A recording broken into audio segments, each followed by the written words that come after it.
Every day, casual Friday. That is casual Monday. Tuesday, casual Tuesday. Wednesday, casual hump day. Thursday, casual Thursday. Friday, casual Shabbat. Commentary report with Sam Cedar.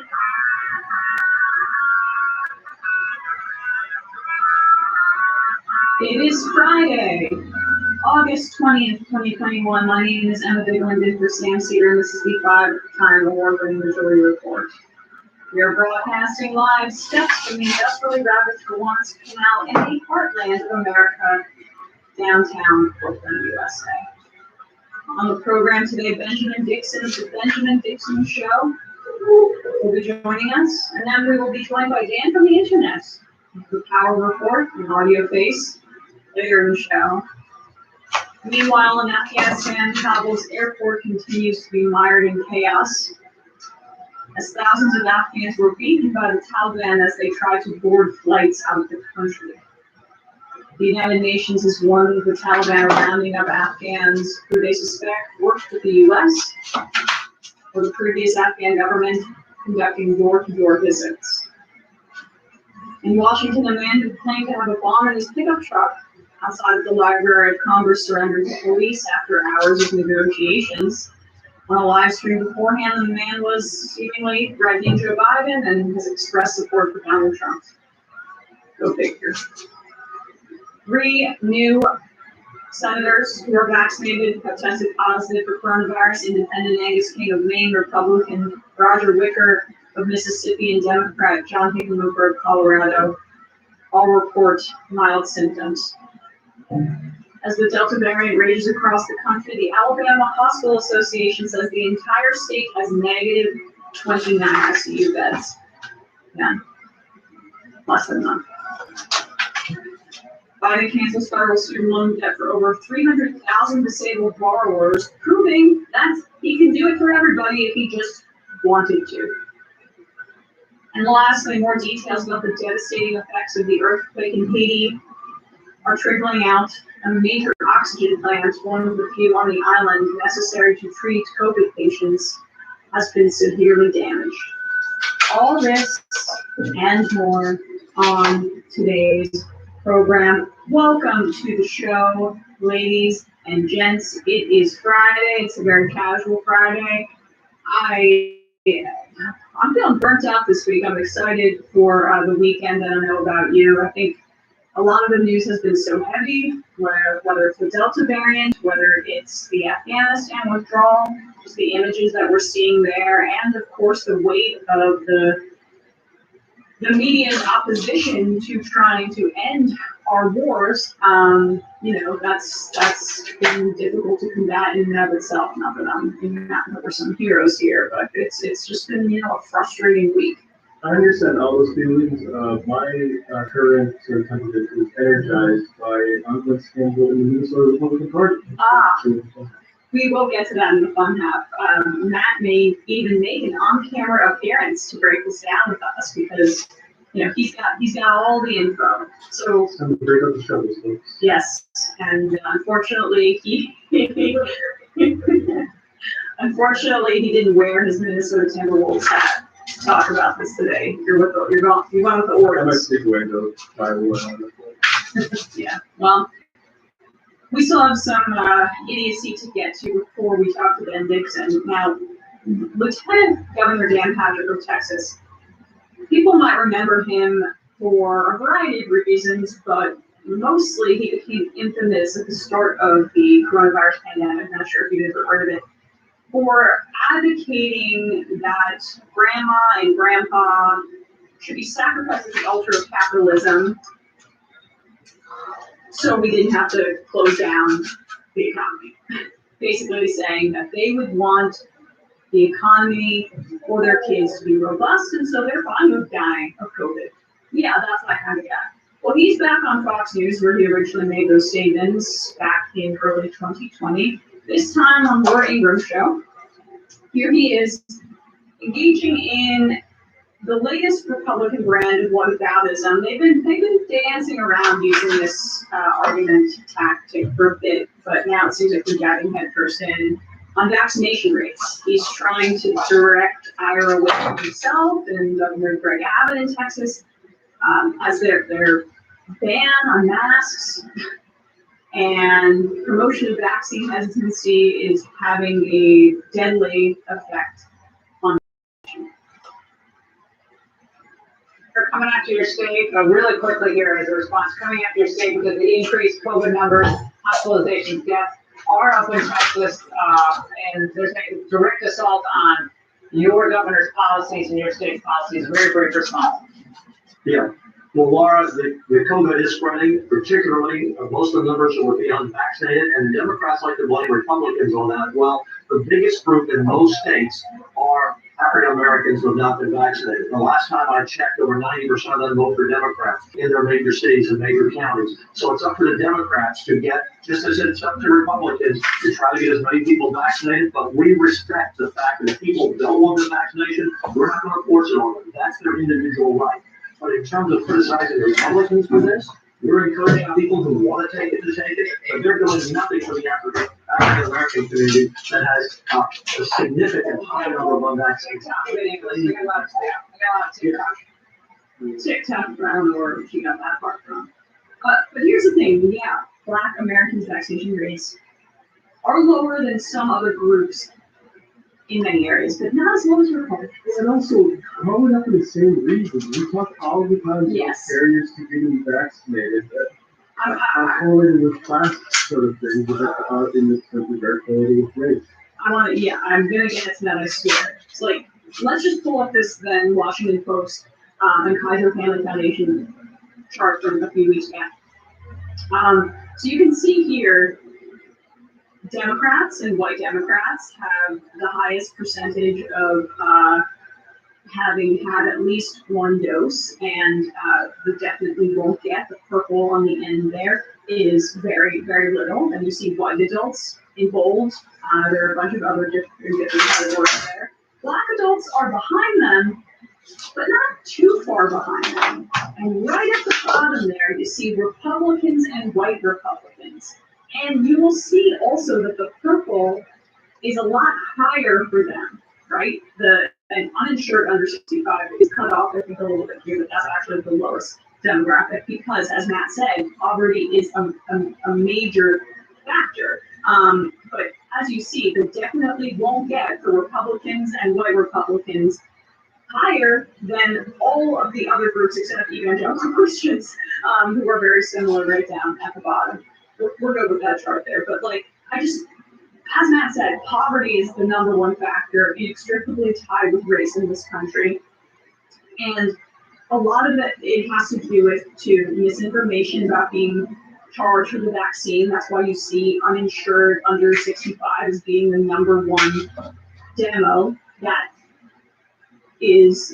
hasn't at least gotten one dose. 2, poor people are not able to take off work to get the vaccine, and they're also worried about getting sick after the jab. And 3, Black Americans also have generational trauma of medical abuse by the state. And so, as I said, in that chart, though, they're a lot less likely than Republicans in general to say that they will get the vaccine. Right, in spite of this history of medical neglect and abuse of Black people, their numbers are higher than white people. Right, and so, it's just a disingenuous argument from the get-go. And it's a way to whitewash, no pun intended, their deliberate vaccine misinformation that's coming out of one party. It's coming out of one side. It's coming from Republicans. This is like ghoulish that investment report is usually just over the head.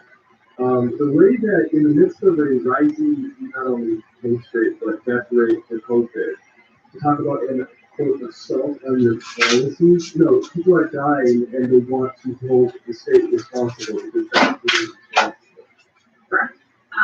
And so, and of course, in Texas, the state is run by Republicans who are using this pandemic as a political opportunity to sap the idea of collective action and not more just like public response in the pandemic of banding together. They're using that to undercut that concept. They're using this period of time to undercut that concept. So as I said, it's disingenuous from the get-go. And one side is saying get vaccinated and the other side is fear-mongering about it. And making a necessary feature of a pandemic response into a personal choice, which is part of that overall project, as I mentioned before, but also when you make vaccines about personal choices and then people are encouraging you to get vaccinated, and then you feel like it's an infringement on your personal choice, you're more likely to get outraged.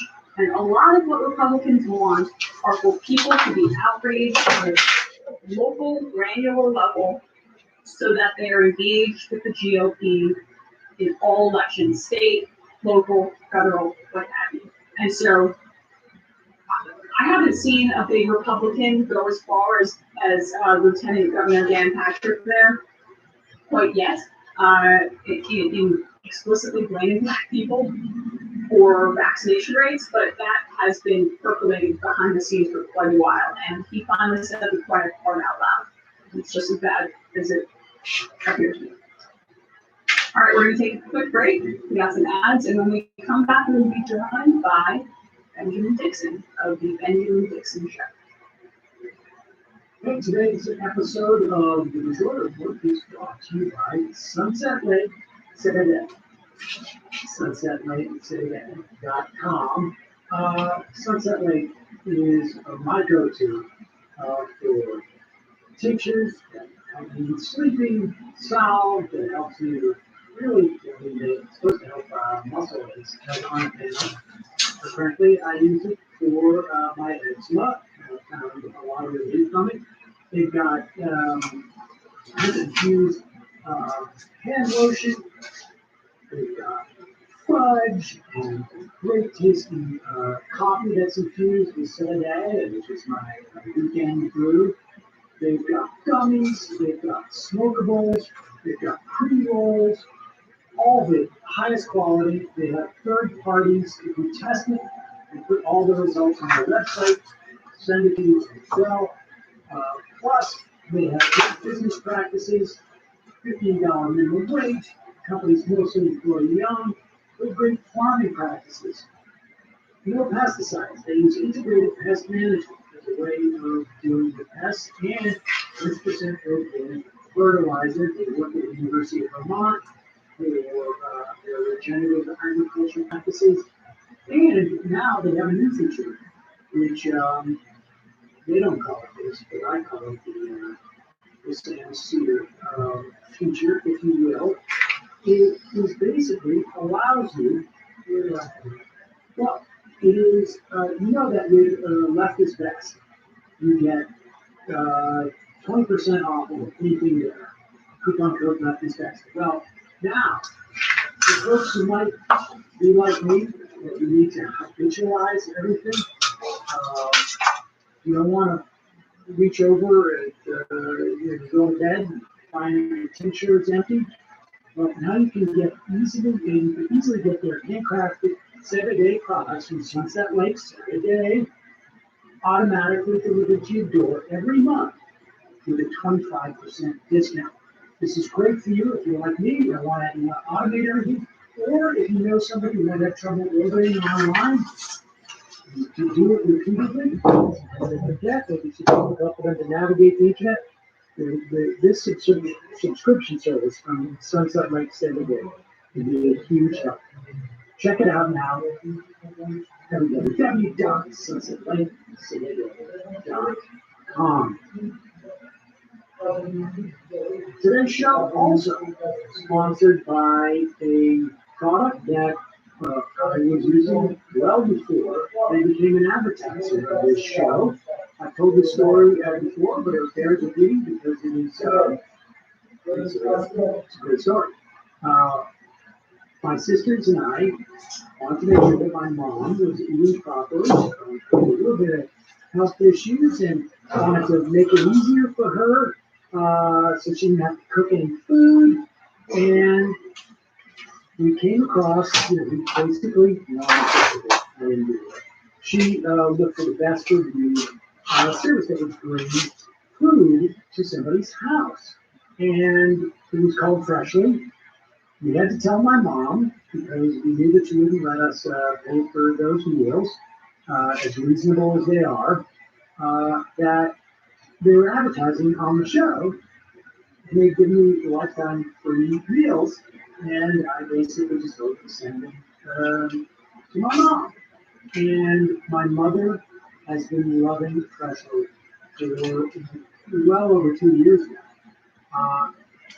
And every time I would talk to her, she would say, the Freshly stuff is so great. We're so lucky to have it advertised. And I told my friends it's delicious. And the thing with Freshly is the meals arrive cooked. They're arrived fresh every week. Keep them in your fridge. You heat them up. I don't know, it just takes about 30 minutes. Ordering is super easy. You go to freshly.com, you choose from over 30 meals. Like my mom's favorite, steak peppercorn, or you can get the sausage baked penne, or the chicken pesto bowl. There are tons of other recipes. And of course, you can also go online and order on behalf of your mom or your dad or anybody yourself. Obviously, you have a variety of plans. There are a bunch of different meals to pick from. And now, our listeners can try Freshly for just $6.16 per meal. That's right, great opportunity for you to try it. And you'll find how much you love it and how convenient it is. Right now, Freshly's offering our listeners $40 off your first 2 orders when you go to freshly.com/enjoy. Stop stressing about dinner. Go to freshly.com/enjoy for $40 off your first 2 orders. That's freshly.com/enjoy for $40 off your first 2 orders.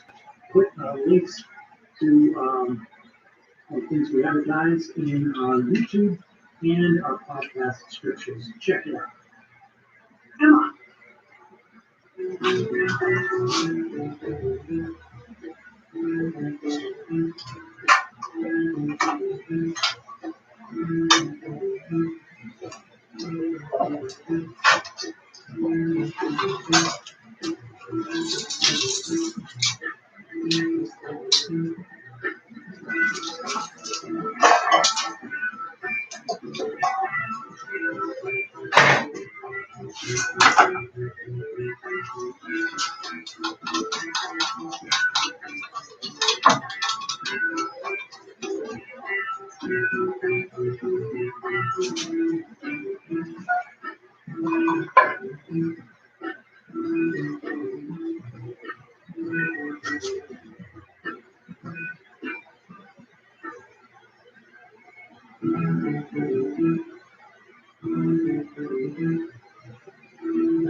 And we are back here with the one and only Ben Dixon of the Benjamin Dixon Show, friend of the show.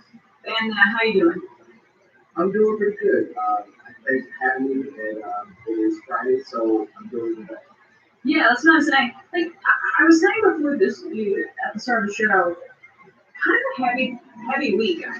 One of the heaviest weeks that we've had since, the latest Israel-Palestine conflict, I guess, is what I think in terms of just the complete emotional weight of the news. January 6th was another really difficult week, but I think the frustration about the entire media apparatus uniting behind one narrative when it comes to Biden's withdrawal in Afghanistan. That really that was really frustrating to watch. I'm wondering what your take is on that. Yeah, it's been a fascinating narrative, and also to go in the earthquake, Haiti, and just mentioning my colleagues with that, and so what was lost family members there. It's been a heavy week between that, Afghanistan, and COVID-19. It's just been, like you said, it's been heavy.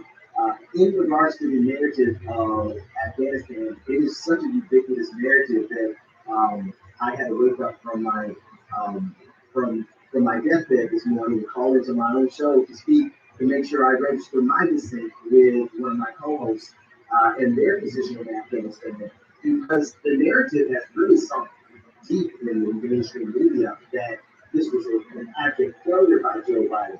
But I'm looking at all the pieces as they fall. It is so choreographed that I can't think that this is actually a failure. I think that this was planned because it's just too neatly done in terms of the public relations.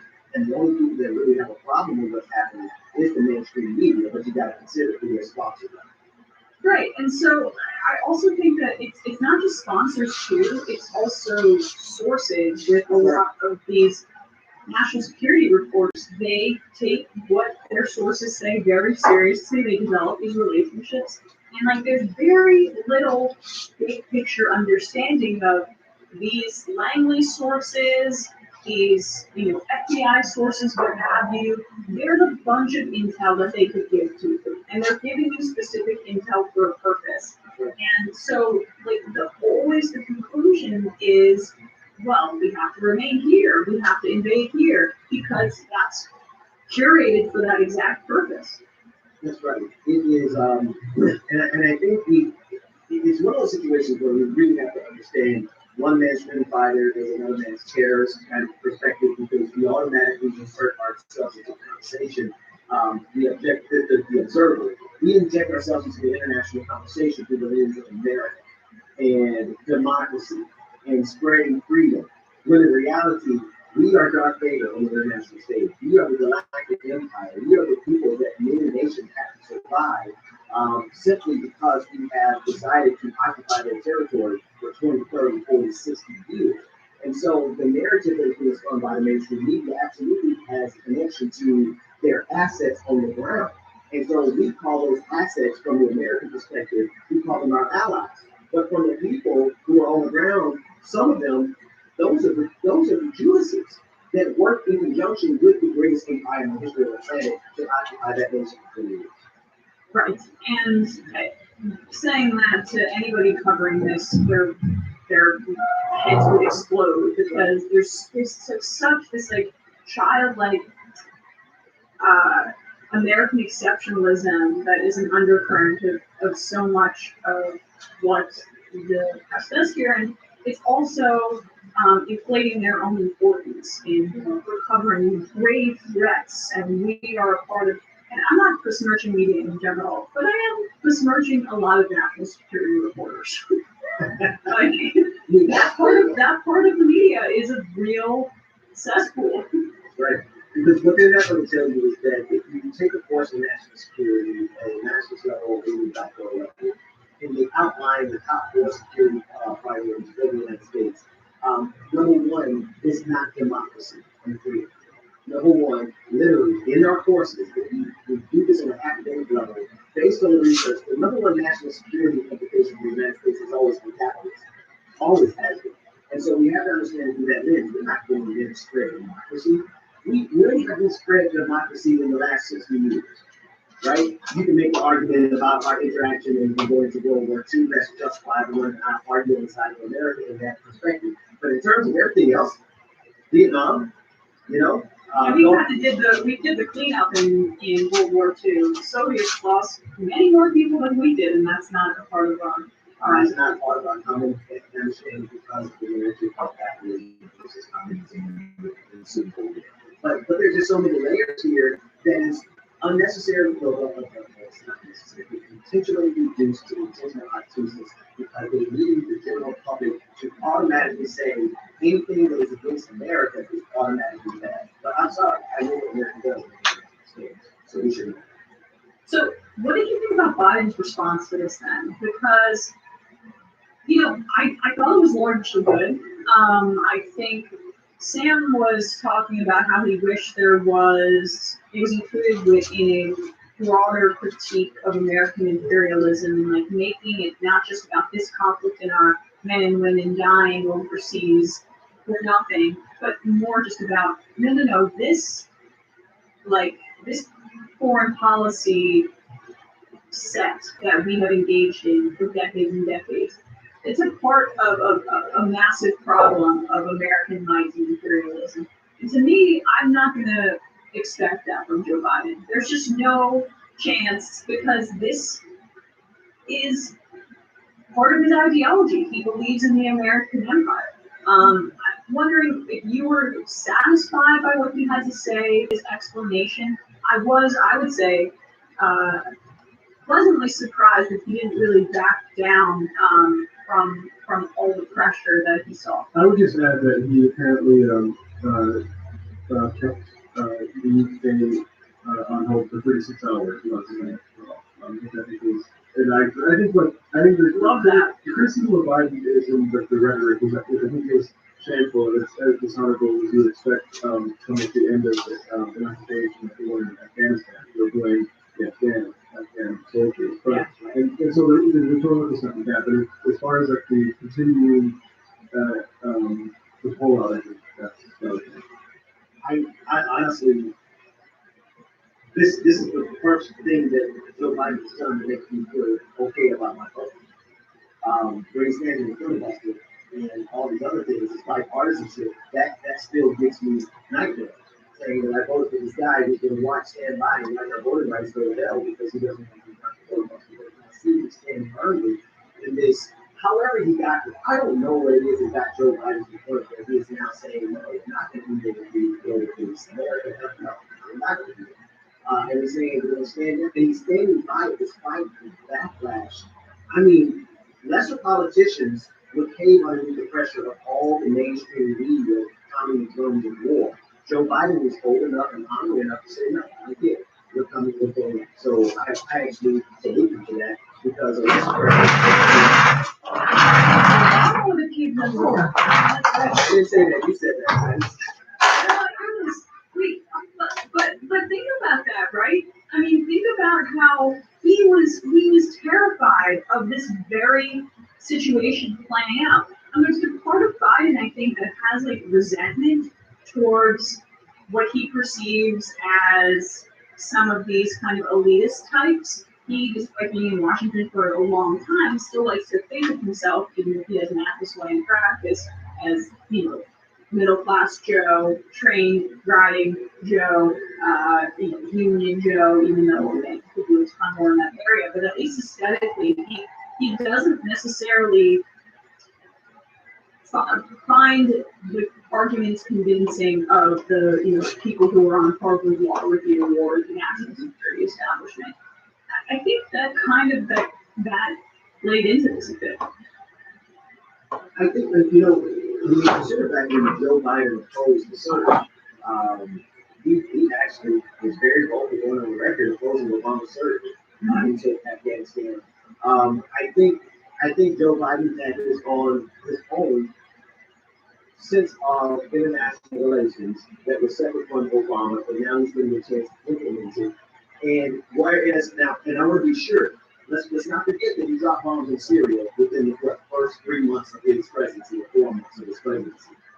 So this is not to say that Joe Biden is a paradigm of anti-militarism or he's standing up against the military-industrial complex, but it is to say if you take away the trillions of dollars that you give to the defense contractors that are inside of Virginia, you know where those trillions of dollars went. They didn't go over to Afghanistan. They stayed right here in the United States and went to defense contractors. And Joe Biden is most certainly going head to head with them in this particular war. But they might not be mad at him because we have plenty of other wars that they can schedule after that. And we should say also, at the very least, he is continuing a disastrous foreign policy in regards to Cuba. He has doubled down in that area, in Venezuela, I would imagine his fingerprints are going to be all over the government that comes out of what's happening in Haiti right now. So there are many, many continuations. So terms of Cuba, Obama was an upgrade there. But this particular conflict and the humanitarian disaster that was Afghanistan, I think as people who are not invested in personality types on the left, were invested in policy outcomes, it behooves us to be crazy human beings. To at least let's look at how we got here. Like, what pressures, because when you consider all the other conflicts that are going on, I'm not going to sit here and say Joe Biden is anti-war president. Joe Biden was really an anti-Afghanistan war president. So that's study. The pressures really to take it on the media as well as the military industrial complex and the reputation of the United States for the stood by. If you study that and figure out what those pressures are, then you should replicate it every other building is currently. And where he also needs to be pressured is student loan debt. So he announced yesterday or this morning that he's basically canceling over 300,000 people's student debt, federal debt, for disabled individuals, which totally proves that he can do it for anybody because he's been hiding behind the legal authority. Do I have the legal authority to cancel that? I have the legal authority in a pandemic to pause payments and pause interest, but for some reason I need to consult for months and months and months about the legal authority about canceling student debt. And the fact that he's done it for a specific subset of people, like what law is he pouring over that allows him to do it for 300,000 disabled people over, I think it's around $5.8 billion in debt. That's great. That precludes him from doing it in mass for the rest of the people. That's the game. You see, this is why I still get anxiety and acid reflux over my vote for Joe Biden because he's still on the opposite side of that equation. I mean, that particular game. He's playing that specific game where he's trying to figure out what's the bare minimum I can do to keep the people from rebelling, right? Let's give them the sensation that I am going to do something about student loans, but by making it such a myopic group that it really makes what it took for him to do that for that subgroup is the same amount of work that it would take for New Hampshire to do. And so he's consciously and actively making a decision to do only enough to keep the masses from rebelling. And so to that end, no, Joe Biden has a lot more work to do. Thank you for getting us out of Afghanistan, but we still aren't alive. I have been optimistic with others. I'm generally is something. Oh, wow, yes, with quits. Well, I agree, typically that Biden basically doesn't want to do any of this dominant way through it because the national restaurant industry and a lot of people say better this year and they want to have him, they want some of more applications for us to go through. So I think that's generally, he wants to keep it working. And that is the way to do that. But I've heard and heard that this might be a testing of water to see if what kind of splash this takes off, and then he actually does something more substantial. Now, that's really optimistic, and Biden hasn't really done anything. His presidency that would suggest that that's a good bet to put your money on, but as somebody with a lot of people on that, I would have 10% about that because there's one thing that I know was happening publicly before I come back to this. Joe Biden was demonstrating that he has the strength to take the pressure, right? So to that end, could I see your theory working where he's testing whether it's a room or student solution? Okay, let's stand back and watch that. I know what is coming. Is that since Joe Biden has demonstrated that he can handle the pressure, let's bring the pressure all the way up. So that people respond. I think he's a reactionary president. That's very possible. The pressure you can do the right thing. Yeah, I think there's no use in crediting him because this is like when he said about we're going to stop offensive actions together. It belongs to a press release. He's basically a press release president at this point. And he loves that credit of who was FDR because FDR took momentum. And so I do think the credit is not the right posture. But also that we might be able to get something added to that is I think so too. Right. Here, I'm curious about your take on this as well. The WHO has been totally critical about the Biden administration's decision in the United States moving forward with booster shots. With global vaccine apartheid, that gulf is just going to widen. So I am understanding of what the Biden administration is trying to do from their own perspective. They think it's in their self-interest to make sure the pandemic can't down and they don't want any more Americans dying. But the obligation that we have worldwide as people are getting boosters and it's going to be available to us in mass seemingly in a few months. The most immunocompromised are already beginning to get them, and in September it's going to roll out a little bit more. What is the Biden administration's responsibility in this area? So, this is where I'm figuring out to the Biden administration because they set the tone that we would be getting back to normal and that school would be opening up and that we should look for schools to open up back in capacity. That is the message from the Biden administration that I absolutely never talk about those that you get down. And kind of like the booster shot and the responsibility. Listen, whatever the science says, if some of us need to shot at this point, we stay on saying, let's do it. Right? The Biden administration's responsibility, though, is to obviously communicate that message, but don't communicate that message while simultaneously allowing these things that are exacerbating the pandemic to continue, which is the hopelessness of the governors forcing states to not have max mandates, or the kind of language and rhetoric that is undermining the vaccine. Like, there's a lot of things that are happening simultaneously, whereas the Biden administration is on the right side of one type of equation. They're really allowing this pandemic to spread by not looking at everything that's in front and at home. Like, booster shots are good. What else is great? A mask mandate. So, what group of people is, and I know I don't have kids, you have kids. Where are you seeing this anecdotally, this push to return to schools? Because a lot of what I've seen this come from are well off people, not necessarily people who I think can't necessarily afford it. It's a lot that have been driven by upper class parents. And what I've heard, again, this is anecdotal, and then now we're seeing no masks in schools, return full capacity, protests from the Republican grassroots at PTA meetings. You're in Georgia. What have you seen when it comes to your own kids in schools as a parent? It's really the same thing that I see with my sister who is the teacher, or sisters who all three of them have been teachers for over 20 years each. And they're all different varying degrees of the administration, the classroom. And what they're telling me is this: the same thing that we see in Georgia, same thing we see in the country, is that there's primarily three groups who are involved in going back to school, and we have the folks which is rich people, which is pretty much involved with it. Now, they're not going to send their kids to public school, but they still want their kids to go to some type of institution because they just don't want to be with the kids. The second group are those working class parents. The mother's working, the father's working, or whatever combination thereof. And they absolutely need someone to where to put their kids so that they can go to work.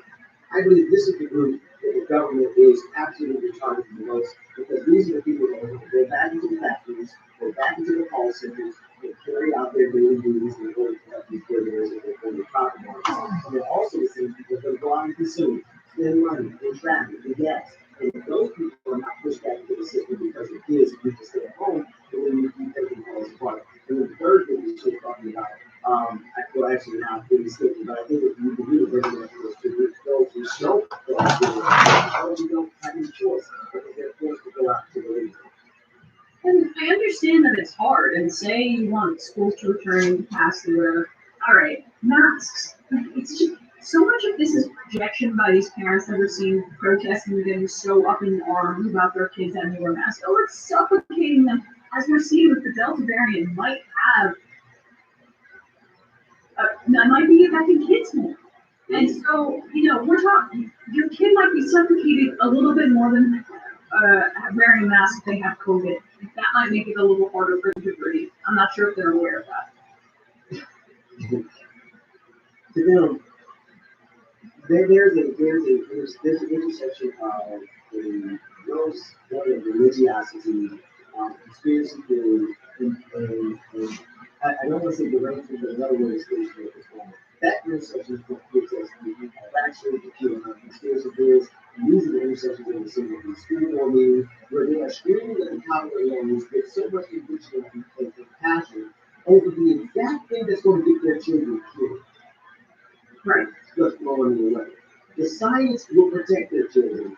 They are advocating at the top of their lungs the exact opposite, which is going to get their children killed. So I think we need to understand that we're dealing with a different breed of human here, and ones that are suspended with all sorts of primary paternal instinct to preserve the life of their children.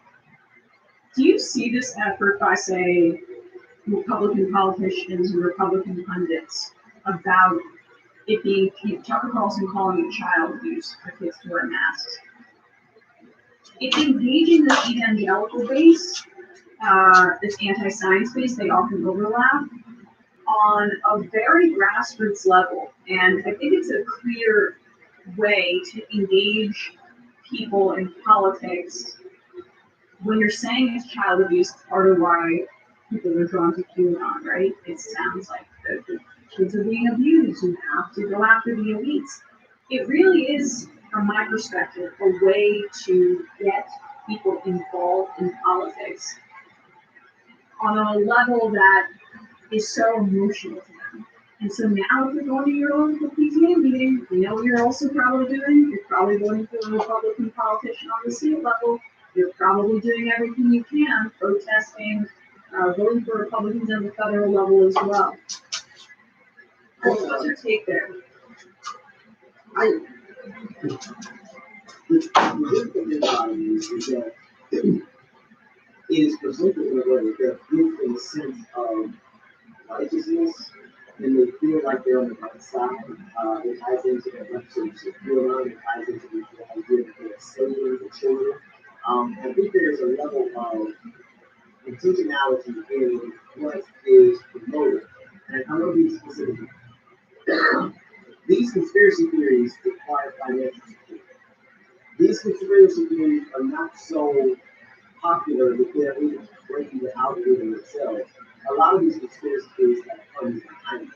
Isn't it ironic that none of the conspiracy theories ever come to a conclusion that is ever a threat to capital, that is ever a threat to power, that is ever a threat to the people who are actually engaging in the system in a way that could be detrimental to our children?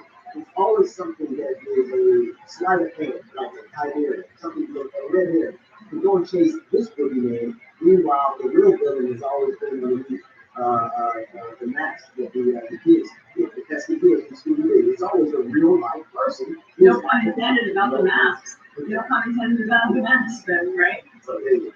Yeah, so to me, it's just like the next cultural conspiracy that they're trying to get people involved in. It's gay marriage, it's trans rights, it's people coming over the border, and now it's, oh, your kids are being suffocated in these cities.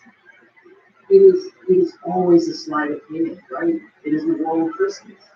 They get so mad about the imaginary war on Christmas that they literally are ready to risk their lives. This is the master art, it's the masterwork of Republican prosecution. They have a way, this is exactly what they do. The people who show up to the school board meetings are more likely to go to the party, right? Because they're created by their things for this is a never a threat to the public power. Never a threat to capital. It's never a threat to all of us. Mas já posso falar? Então dá-me um segundo. Não conseguiste, não é? Não há nenhum tipo. Agora a viagem está tudo bem? Somos já toda ali. Vou levar merda para cá.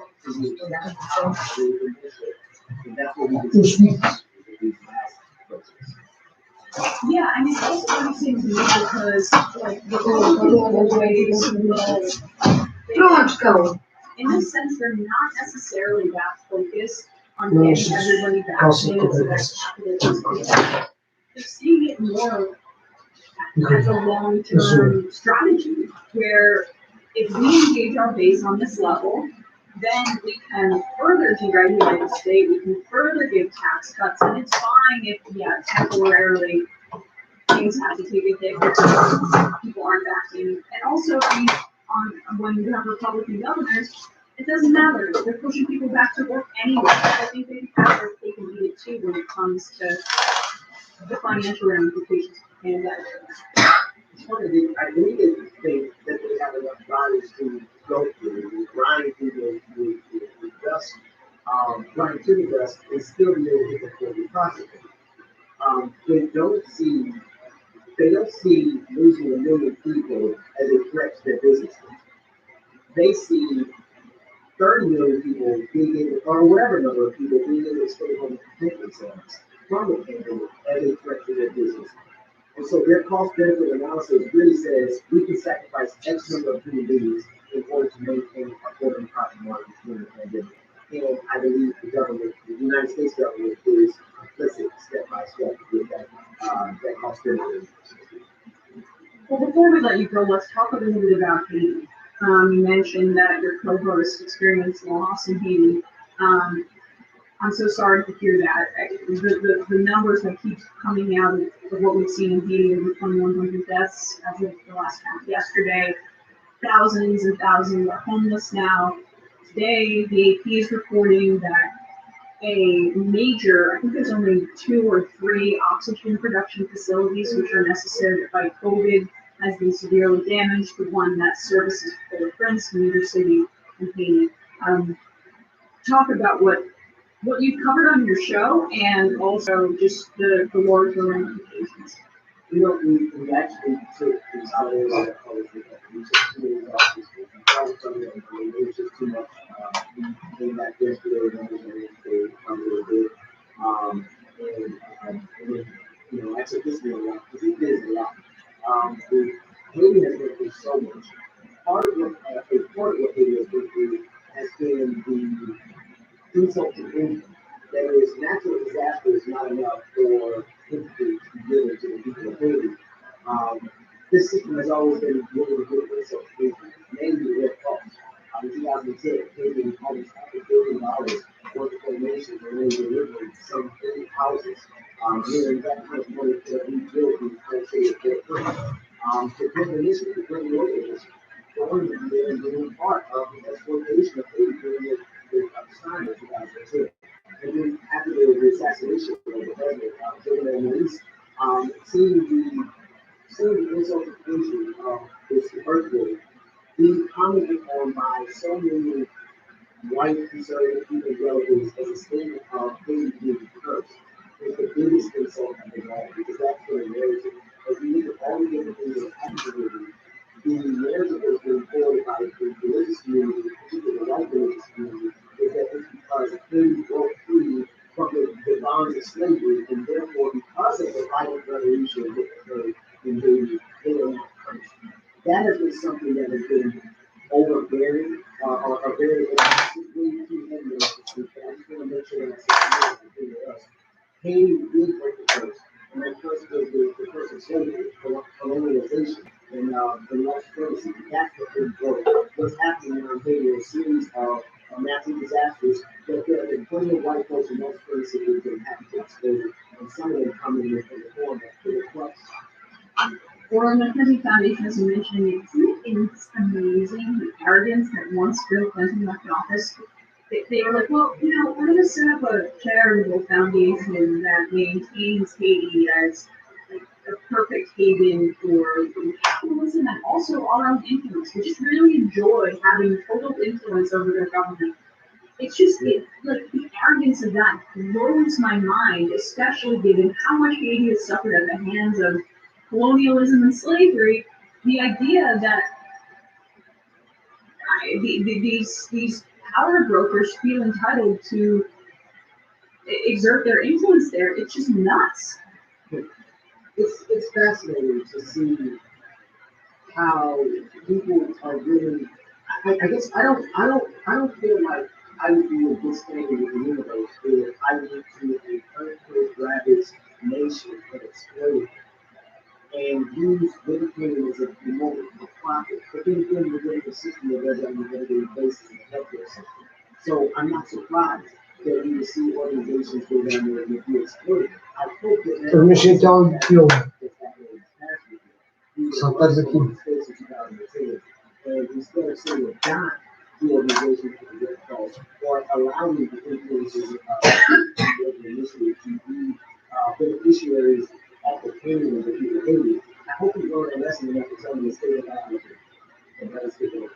Yeah, I mean, Haiti has the most NGOs. I don't know if this statistic was true a few years ago, the most NGOs per capita, which is not a good statement of NGOs.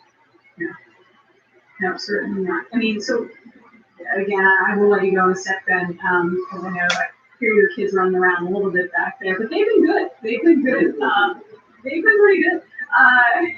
So, let them know I gave them a thumbs up. I'm sure that means a lot to them. So, I mean, where do you see this going a bit? Because obviously there are so many things in flux in Haiti in terms of the government, in terms of the wake of this earthquake. They were just hit by a massive tropical storm after, as thousands and thousands were homeless. There's so much in flux here, and of course the Biden administration, I would imagine, is just like a praying mantis, just getting ready to pounce in terms of exerting the United States influence. Where do you see that? This is what I honestly say. I don't know. It really is unfortunate, but it depends on what position the United States takes towards Haiti because of the global influence of very good regional influence and perhaps over the island. And part of that is really the mystery of the murder of the assassination of Jordan at Middle East because he was already considered to be one of the political leaders who worked with the United States government. Generally, when we see assassination, it's because there's somebody who was working against the United States government. This deep into the what actually happened with that assassination. So I honestly don't know which way this is going to go because until we understand the nature and the cause and the root of the assassination and how they intersect with American politics, I'm not really sure how this is going to go. But I know black folks will be fighting well to protect them from this monstrosity of an impact. Well, Ben Dixon of the Ben and Dixon Show. Ben, really appreciate your time today. Thanks so much for watching. Yeah. All right, folks. We will take a quick break, and then we will be back to wrap things up.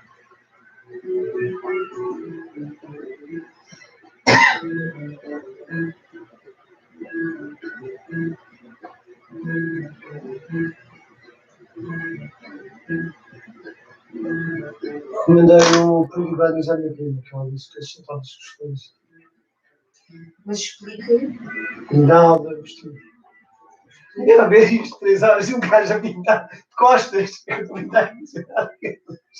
é só para dizer que. Explica que a Politibanis até tem, cada Politibanis tem vestidos muito adaptáveis à cena medieval, com cenas dos ombros, não sei o quê. É isso, os rinaldos, os tiaras. Sim, agora tem uns acessórios. Ah, cara, tem a vestido. Acho que ela percebe. Também falei das lojas de carnaval. Desde que não vão iguais a camisa, não para que eu. Das Capital Hills says Europe receiving 10 million COVID-19 deaths. Mandaste lá a minha mãe e eu mandei a minha prima. Não queres mandar-te uma imagem e dizer não compensa? Não, mandei a tua mãe à Swag Store, portanto, eu comprei não. Ah, então a Swag Store não tem? Está fechado. Sim, é só cor, é só cor. Vaccines, but it's in the single digits still, at the very least, in terms of what people are experiencing there, and not being able to access the vaccines. And that's why, Mas ele não entendeu. Ele pode ficar ele com o purinho. Nós não temos onde pôr. E ele pode pôr lá no terreno. As fotos. Pelo menos uma coisa temos nós desmontados, não é? Sim. Mas vai ver ele, pois não. Alright, that's what the Zion is saying. Yeah, so the global vaccine apartheid problem, as much as we try to talk about, Que nasceu com um rabinho na testa. it takes a little bit more, just to show that it covers through this policy. Deixou com um rabinho extra na testa. É um unicórnio. É um concórnio. We're experiencing is really Será tough que right now with Delta. No doubt. Será que é bem? A lot of that has to do with ignorant people. É tipo para vidros. Como é que chama o coisa de carro? would love to be vaccinated and are unable to be vaccinated Function. because of policies by local nations. Entendeu? Parabéns. Oh, and because of Bill Não, Gates, sendo philanthropist Bill Gates. limpar. Chama de Limpa falar. para is very Limpa para ver. interested in the fact that Okay. using them could be produced quite the other generics. But that is all the time that we have right now. I want to thank everybody for tuning in. Please tune in next week where the majority report will continue. Have a great weekend, Peacock audience. We'll see you there. And for the rest of you, we are still around. We have a great rest of the show for you. We're going to be joined by Dan from the Internet, who is an old friend of mine. We're going to talk a bit about the California recall before we head into the fun half. But first, I wanted to ask Matt if you want to plug anything from that revenue. Oh, yeah, we had a big show with the Harvey Casey stayed with us for the full, so I said I did a half hour on Marco Day. I did an hour. I maybe overrated a little bit, because I got into the bits where, so he has this bestseller very fucking stuff. And one thing people might have remembered during the post-primary is within hypoxia was never found to see and also he had for slurring at Ben Carson. But what really got his goal was the Roger Stone why his parties happened because they bought him books and gave them out as membership stuff. So that was a funny clip. So we got deep into the market thing with Harvey Day and also the state. And I got him to give us a lesson. The patrons this weekend will be having Emma Panema on, and we can work association. Emma Panema? Emma, I think so. That's amazing. K-I-N-E-M-A. I didn't have to. I wish my name was like that. Yeah, and we're going to talk about unionizing video. And so, a few Nation Workers of America. So yeah, that would be something for you days afterwards. Because that's not just like that. Awesome, and don't forget to check out the McKee show. It's been Friday. It's the name of her Friday stream for women. I believe it's happening. And we have Dan. All right. We are joined by André é fofinho, mete lá que who's vocês here. There he is.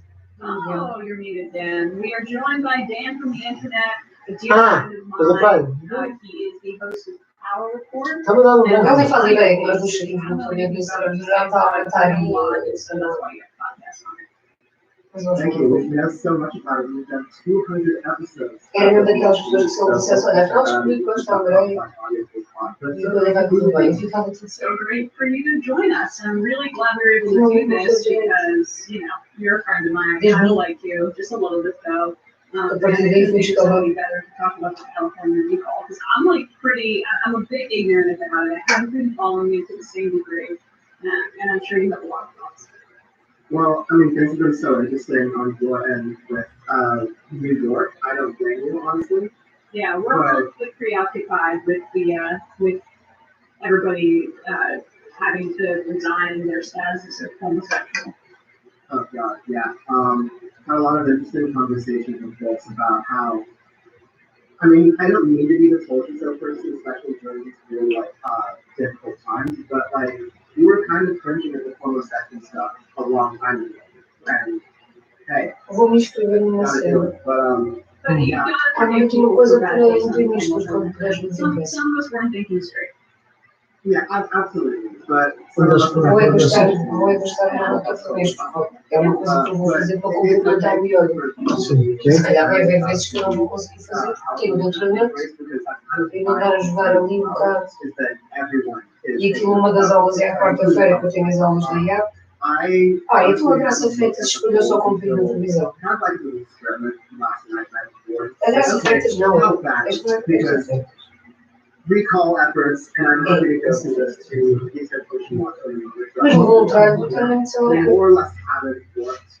Muito One bem, que é time they did segundo. make on Twitter. A casa da direção geral. And, Ah, você começou a falar uma coisa the way the ballot works Ah, is senhora. most people get it vote by mail like it was in Já não vou ajudar na entrevista, não tem. And I don't get two options. Option one, do you want to recall Gavin? Bem, eu já não tenho nada. I am a very progressive person. Ela tem um lado um bocado frágil, ficou bem. Ficou, mas depois eles vêm para lutar. Não foi. Podem os vecinos sabemos. Try encourage, Não é isso. people who want like anything. Olha, eu vi um amigo meu do Facebook que diz que vai ver a tua expressão escola. And which is a E trailblazer. não foi aquilo. Não, sim. To the elected country, we need to keep down these office. We need to vote no on that. Ah, não, mas fazer isso, em cima de convívio com meus amigos, tem uma conversa, a malta que não Mas vejo há ele é algum que tempo. perguntou no espaço sul. Portanto, ele é. Sim, The second option sim, eles passam muita coisa nas if they escolas. do want to recall Gavin Newsom, É um gajo novo. and then you get like a CPS with Putz, é like isso, a really temos que procurar long o que fazer lá. or A escola só vai bombar agora. A ideia é que em setembro já começa a vir a gente lá.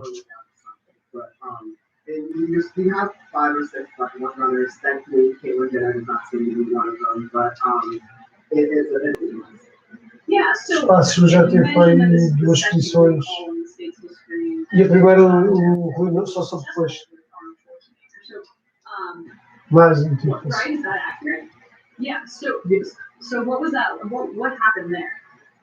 So, for folks who don't know, California really prides itself on having a direct democracy like kind of system, not only through like ballot measures and propositions, which are now pretty common around the United States when it comes to election time, but also with recalls. I think when it comes to state elected officials overall, there have been 179 recall attempts. And with governors, there have been 54 attempts to do recalls. Of course, that one fateful one worked. Recall, tipo, juntas malta suficiente e corres com o político.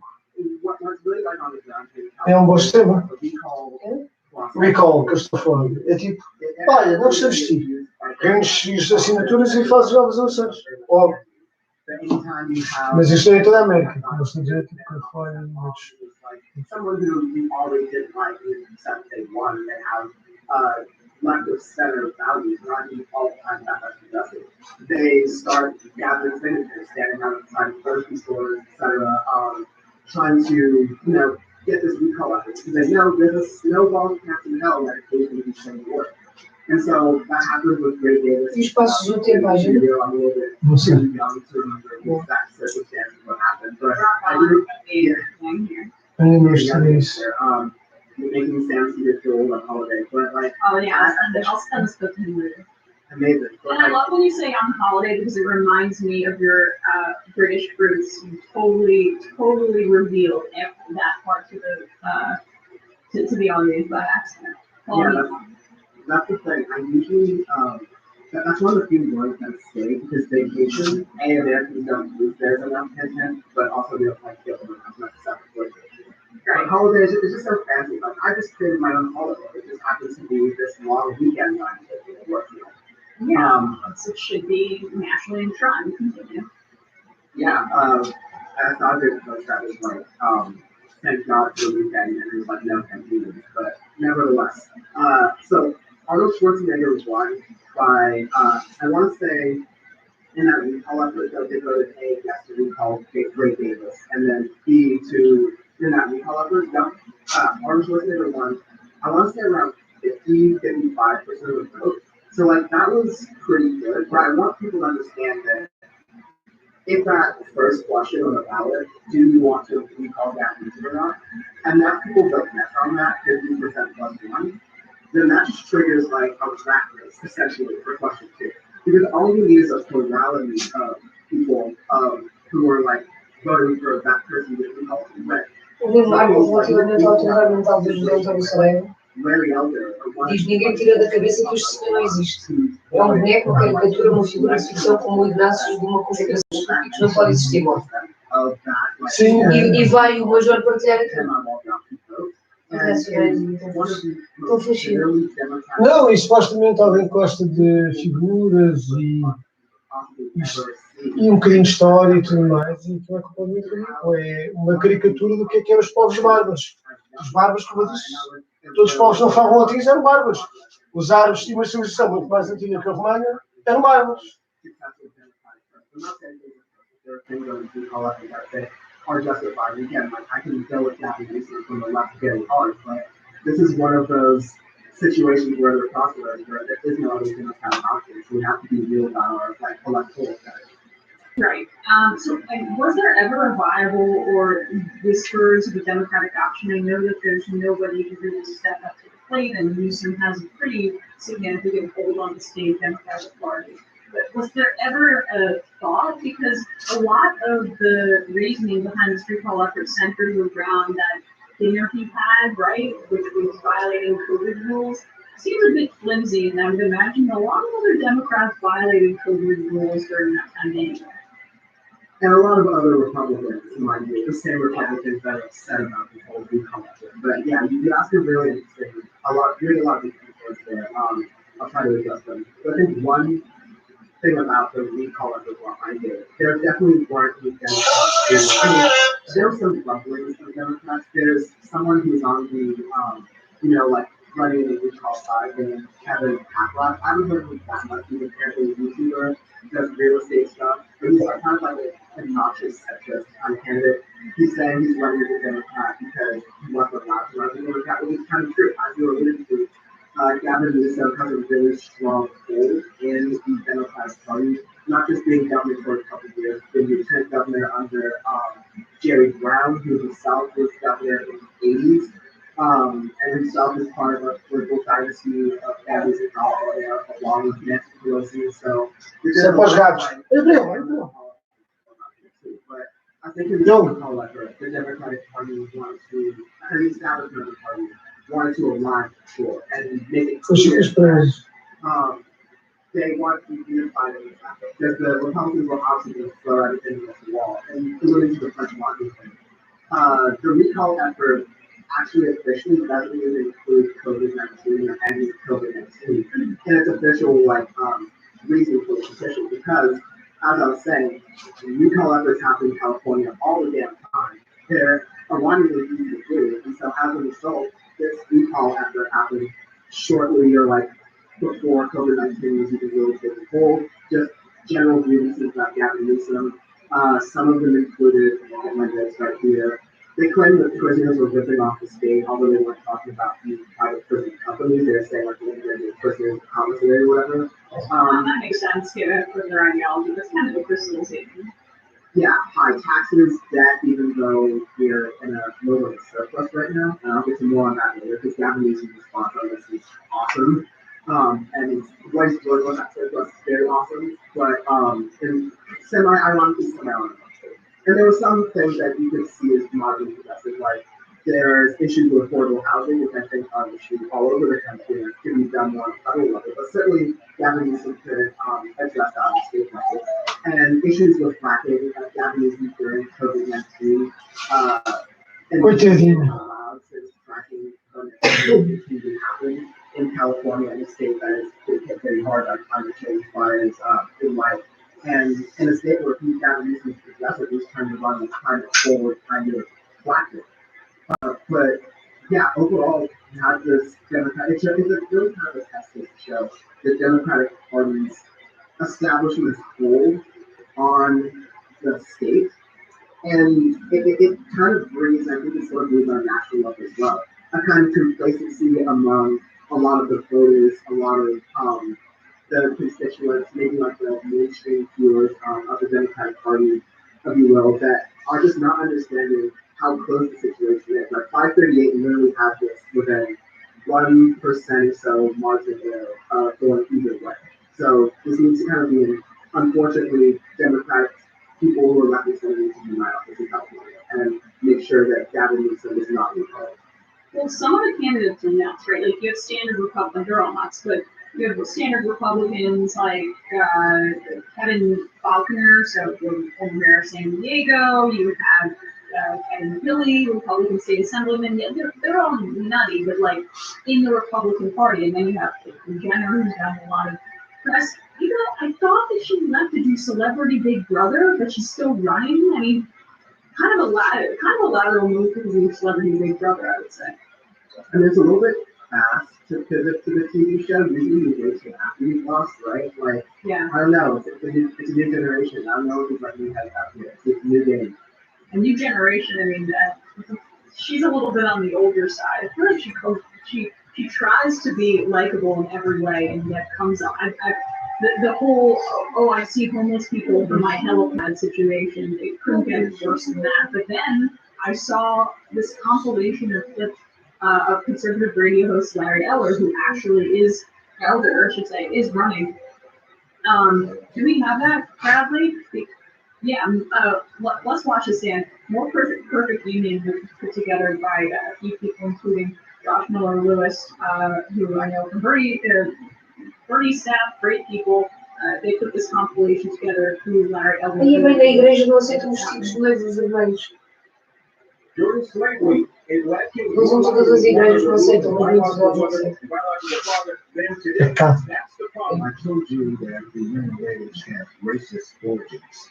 The Democrats' refusal to even consider the privatization of Social Security. It is outrageous that the Democrats believe that Donald Trump is racist. This is Larry Elder, a right-wing radio host and regular Fox News commentator with a star on a Hollywood Walk of Fame. Sound familiar? You could be a kind of drain the swamp governor, a bit of Trumpian philosophy comes to Sacramento. On September 14th, Californians will vote in Republican-led recall election to oust Governor Gavin Newsom. And right now, Larry Elder is leading the pack of contenders to replace him.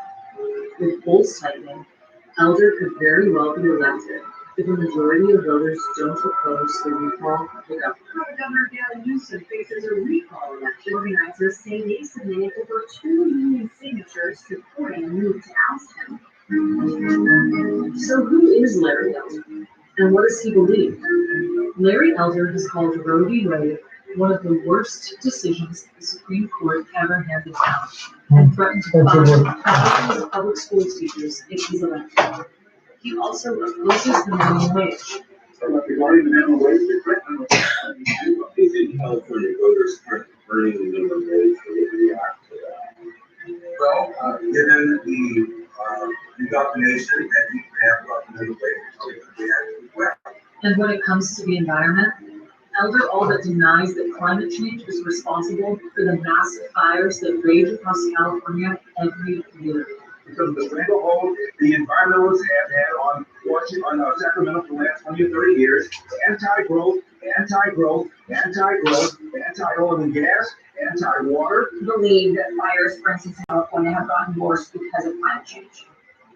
I'm not sure it's because of climate change. Fires have gotten worse because of the failure of this governor. With the COVID-19 pandemic still rampant, Elder says he will lift mask mandates and COVID testing requirements if he's elected. The state workers are just He recently had an anti-vaccine position on his show, trumpeting conspiracy theories about the virus. Behind things like we weren't popular control, so I ultimately don't have a lot of trust in what they're doing. So how does the recall actually work? Okay, we're good. So, I mean, that was a pretty good encapsulation of Larry Elder. Anything to add? I will say that he once said that women just inherently know less than men about, current political, economic, social events. I think yeah, well, I was going to say the dynamic between you and I on camera is a complete counter-example to that, because I know considerably less than you about many of these things. And I kind of, I go back to Larry Elder because I'll expose some of my peers and hear about kind of what's going on, but it was because in the morning, sometimes on the way to school, she would play liberal talk radio. So that's kind of how I vaguely know the internet and Sam Cedar that way. So there, I was in kindergarten and my kids were listening to Stephanie Miller and Sam Cedar and stuff like that. But Randy Rose, another shout out there. But there's also Larry Elder very much on my show as well, and my father was a little more on the conservative side, so I did a little bit of that. And dudes has this, he's had this sort of libertarian streak in his office. And on back when you were on PowerPoint a couple months ago, we sort of had this thing with obviously Republicans would not like the idea of taking generals because they're horrendously transphobic, but it would not be below them to like like use shallow identity politics to like Trojan horse their like far right agenda in the state of California. They're trying to do it with Herschel Walker right now.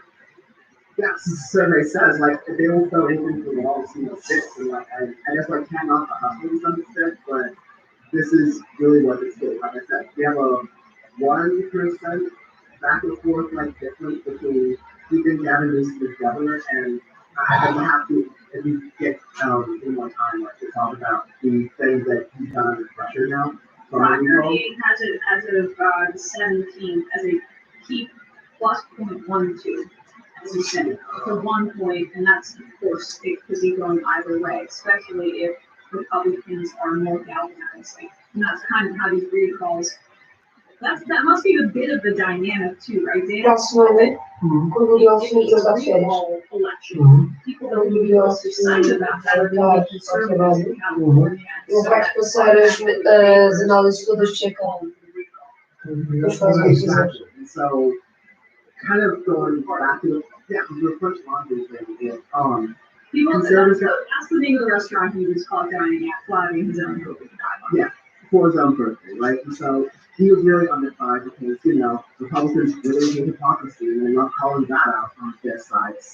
But they'll definitely use it to call it out on the Democratic side to, get what it is. And obviously those are bad optics. And Gavin Newsom was sort of seen as a dictatorial figure, always doing sort of like mass mandates. But on the flip side, California, during its worst bouts of COVID, as with its large population, with its like large population centers, Los Angeles, San Francisco, like the lesser discussed ones like the Central Valley, so like Bakersfield,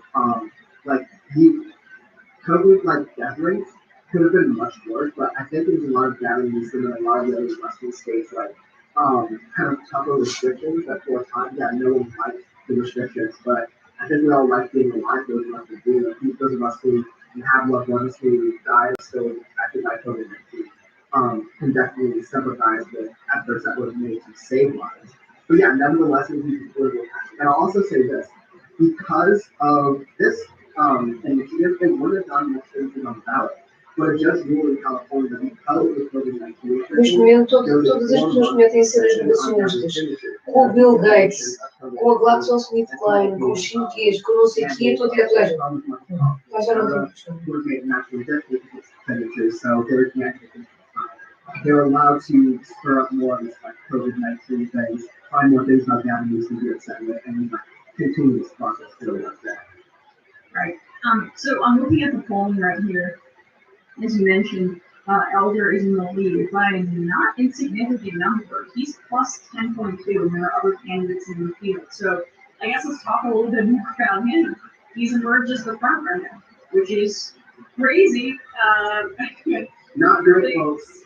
Yeah, I mean, clearly Californians, despite having a reputation and voting very vociferously against Trump, they're okay with the big mouth host who doesn't really have any experience communicating these kinds of talking points through this kind of rhetoric and resonates with some people, probably Republicans in the state. So there are a lot of conservative pockets in California. People don't necessarily realize Orange County is obviously infamously a bit more conservative. When you get to the northern parts of the state, there are areas there. What's your sense of that? What's your sense of his candidacy and why it's sticking with some people? Why he's emerged as a front runner here? Oh yeah, I'll also remind folks of the dynamic.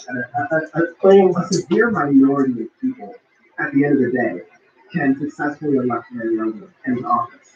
If question one is answered in the affirmative, then yes, you want to be called out. So it's understood for you no. I think on the Republican side, They Was- say they're not racist to allow, or like shut down a lot of these arguments. In California is because they É que eu sei para mim, é to difícil. do with name recognition and video figure, and that Republicans love straight out of the playbook. Mas então, But yeah, I think que eu fui ver o meu, statements e ao mesmo tempo, sit right with even the most like a lot of folks. I don't com think tudo código they're que tem, é que não tem justiça. especially because you see a lot of constitutional protests and things, but you get a lot of people who are like, when it gets down to it, and you just like do the way politics is done, not like people in suits behind closed doors, but you know, safely within politics, like knocking on doors, talking to people, events organizing. You get people who have been told their parents, like, you know, this week consider the conference, but they talk it out and they want their funding for students, they want, you know, like, they want Não sei se, organization and like funding for. como é que está a vacinação de uma mais não. I very much appreciate that. We can't even say "sit a day" on the show, without having flags, if you understand what I'm trying to say. That's all the YouTube professionalism. That's how you're Saturday. finding like. The also big thing to the YouTube professionalism that we kind of have an intimate understanding of is that the plus and the minus of you being a political pundit running for office is that everything you said like is very readily acceptable and used against you on a political level. What are you talking about? I would possibly have no idea anything that could possibly have accepted of previous persons, but like, we love the folks who were there, kind of big on that, but like, this was a very, I was thinking that campaign was like, okay, he's running for office, all the footage, and then it's not it.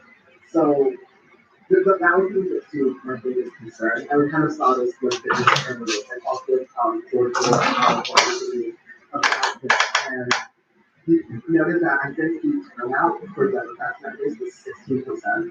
So again, like a lot of the rhetoric online on political YouTube and like political Twitter and all this stuff, we're very engaged in it. I love the engaged in it. I hope you use that towards like actual mobilization and activism. Like it's a smart strategic thing to do as well as this engagement.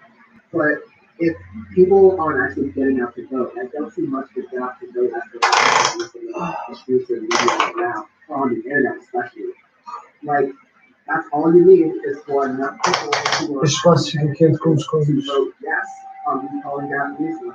And you've unlocked the potential for Larry Elder or someone worse, or just someone definitely just like forcing down to be out. And like you said earlier, the opposing side who's more galvanized and energized to do the recall effort has the advantage in that mobilization. And with the numbers this close, I'm very good. Yeah, we just got a message from Berkeley Girls 63 saying, "Does Dan have any recs for backup selection in ballot in case the recall goes through? They also need Não desmaiar, Gila. Vais-te agora ou logo? You can also just not vote for anyone. You can choose like. Olha, o Elis Ventura, se escreve. Elis Ventura, se escreve. Honestly suggest that. Está no anel do braço. Passa pelo braço através dela. Knowing that every Só para vote fazer is aquilo que towards someone who is that os dois estão virados para lá. O do outro. putting more like. Puxa, Ventura, se escreve. I'm not sure if any particular one would be a better choice, or any particular one would have like a chance of winning would be a better choice, right? The best choice is to just vote no on the recall. Because Se não tivesse filmado, dava ter vindo agora. yeah, like the Democrats Obrigado. united to make sure that they're going through, you know, Bernie Sanders and kind of candidates for running the social campaign for voters. So that in the sense that right now we have not a lot of people who are paying attention because we want to stay in California. When it comes down to the vote, people want to split decisions that Democrats are most likely fall off. But yeah, I think it's a tool that I'm not going to that second portion right, and in this context, that's what I would do. Yeah, I mean, that's absolutely the case. All right, well, Dan, really appreciate your time today coming on to talk about this. We gotta do it sometime soon. People should check out Cal. Yes, youtube.com/Dan.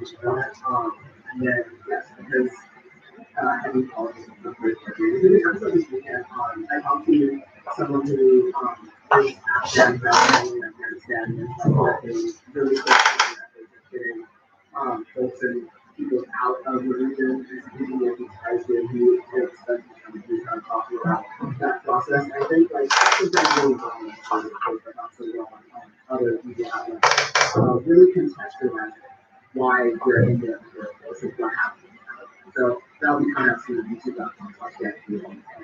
Yeah, because politics first, like we have to be listening to new board albums and not just we talk about other things too. And I'm not doing like more. I feel like you might. Well, I've said this a few times. My music taste is pretty Boolean. I don't necessarily have good music taste. I've been listening to a lot of Ariana Grande recently, and so like it's just a little bit more what I tried to be edgier. I tried to be edgier in my younger years, and didn't really stick. I'm either listening to podcasts or something that makes me want to sing along at this point. The Lord album was bad. Why? It sounded like a camp. I haven't heard it yet. They're enough. I just like the word bigger than I respect their content and musician. But I mean, I just see you. I know you're exercising a lot in the thing. Like you probably, yeah, I listen to podcasts too. And exercising, but I also like music as well. So I'll send you some Ariana Grande with Jason segments. But yeah, thank you again. That's not all. I also listen to like it's super popular videos. That's getting me out of the world. Yeah, you got correct. I think you got a couple days ago. I see. Yeah, I see it. Again, beautiful. I'm glad that you're watching the show. Oh yeah, I watch it as much as I can to particular aspects to make it seem like I watch the show all the time. Nothing works. Yeah, very strategic. So everyone should check out audio feeds, check out Power Report. Dan's really one of the best, even if he doesn't drive around himself. All right, really appreciate it, Dan. Thanks so much. Take care. Shout out to the team as well. Y'all was great. Take care. Appreciate it. Oh,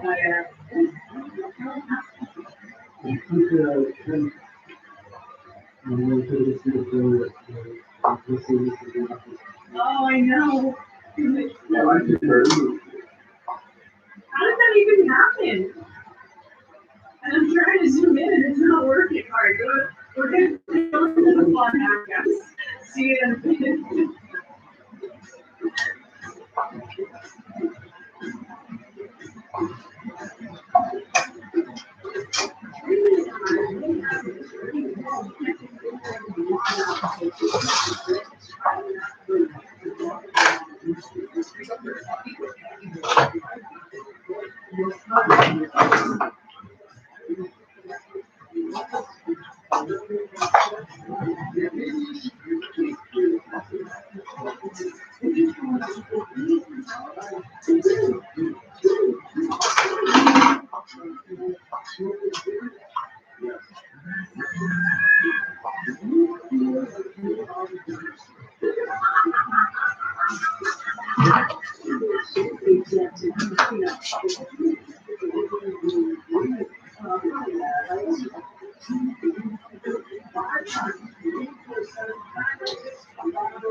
What?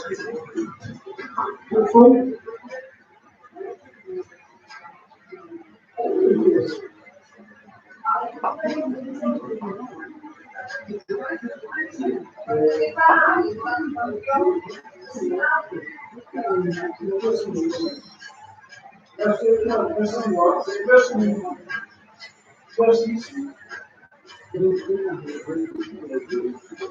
To jest dokumentalna znowu.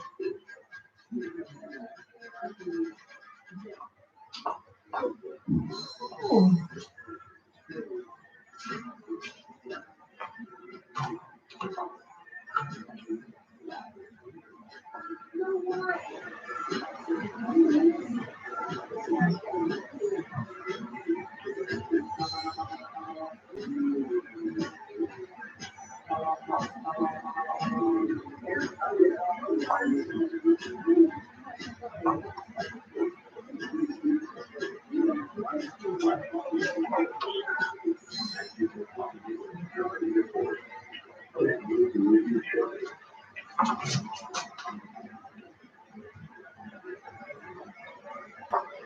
are back.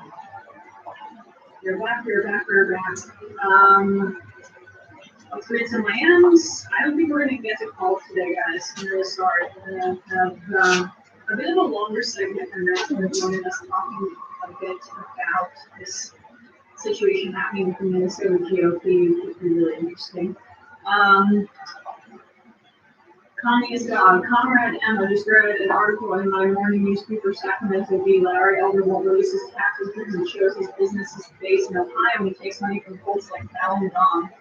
He also takes money from right-wing propaganda outlets like Epoch Times. Larry Elder would be a disaster worse than Arnold completely ground.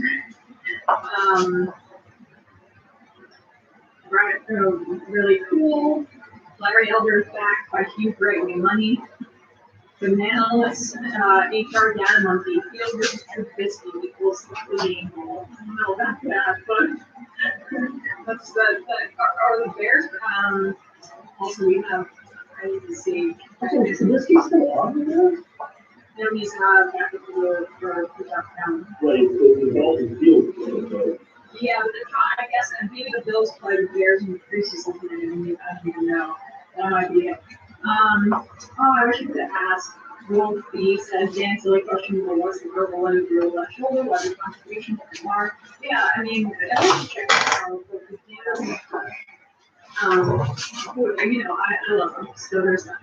I think it's pretty obvious, and I just think he's really good at what he does. And he's really consistent. Jam or Sammy, boomers dying by the millions would definitely behoove the health insurance industry. It would remove high-risk individuals and staves out the inevitability of a push for single payer by derailing the conversation. It's just an observation on conspiracy theory. Well, it's also why, lowering Medicare, talking a little bit too, they're just worried about all the way down to I believe most of the other staff before Oh, really? I wouldn't be surprised. I'd be surprised if that eventually somebody gets full-fledged arrested, but I am just looking for that market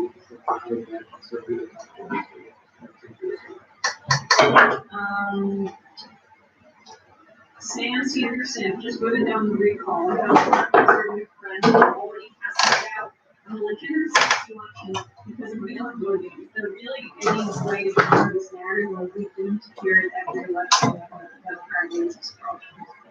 In the meantime, it's still happen. Speaking of, yeah, Matt is coming over to Sam's seat. So, a lot of people don't understand the clamoring you want to see Matt with his awesome tapes. We don't have that set up yet, but yes. But of course, now, I would imagine that I'll get that song mentioned.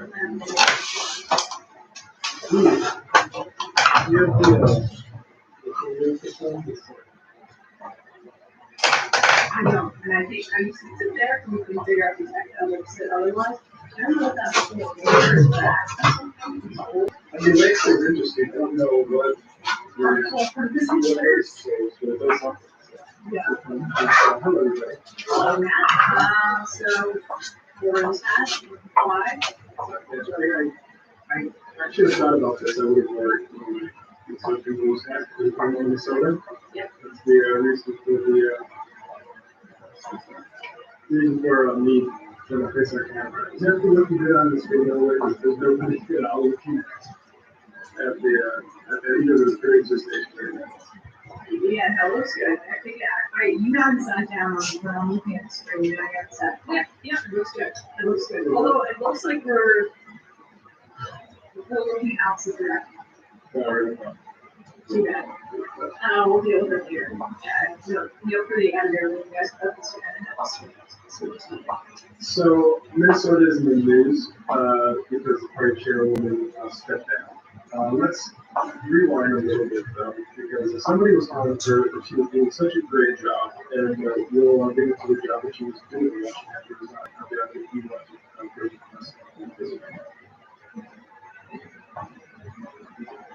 well, actually, next year.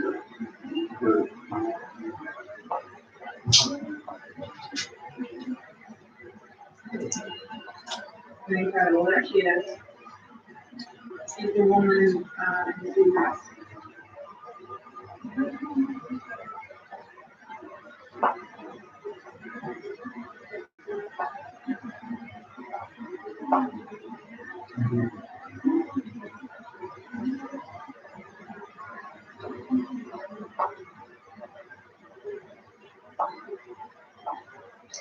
That's good.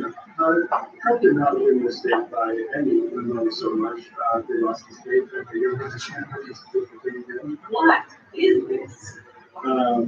But no, they lost by 15 states. I'm very happy to see the judges. Now, Carnahan had a big job to do. She's not only a non-woman in the party here, facing her audition a few years ago, but she also had a big debt problem to deal with as a party. It's in the 7th a big debt problem, which you can go into like 40 million in debt. And so how did they deal with that problem? Well, enter a guy named António Prates. He is a Bitcoin guy, that he's find out, foreign exchange trader. Just a little bit of the info what Bradley puts up some of his clicks with Lazar grew up in a wealthy suburb of Los Angeles, the son of a successful family. He graduated from Palos Verdes Peninsula High School in Rolling Hills Estates. I looked around for Los Angeles that his circus food conservative. Lazar's older brother Derek is the attorney.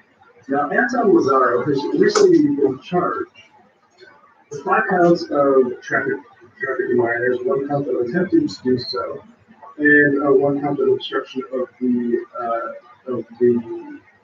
investigation into his trafficking those minors. And I think that's just going to happen every time.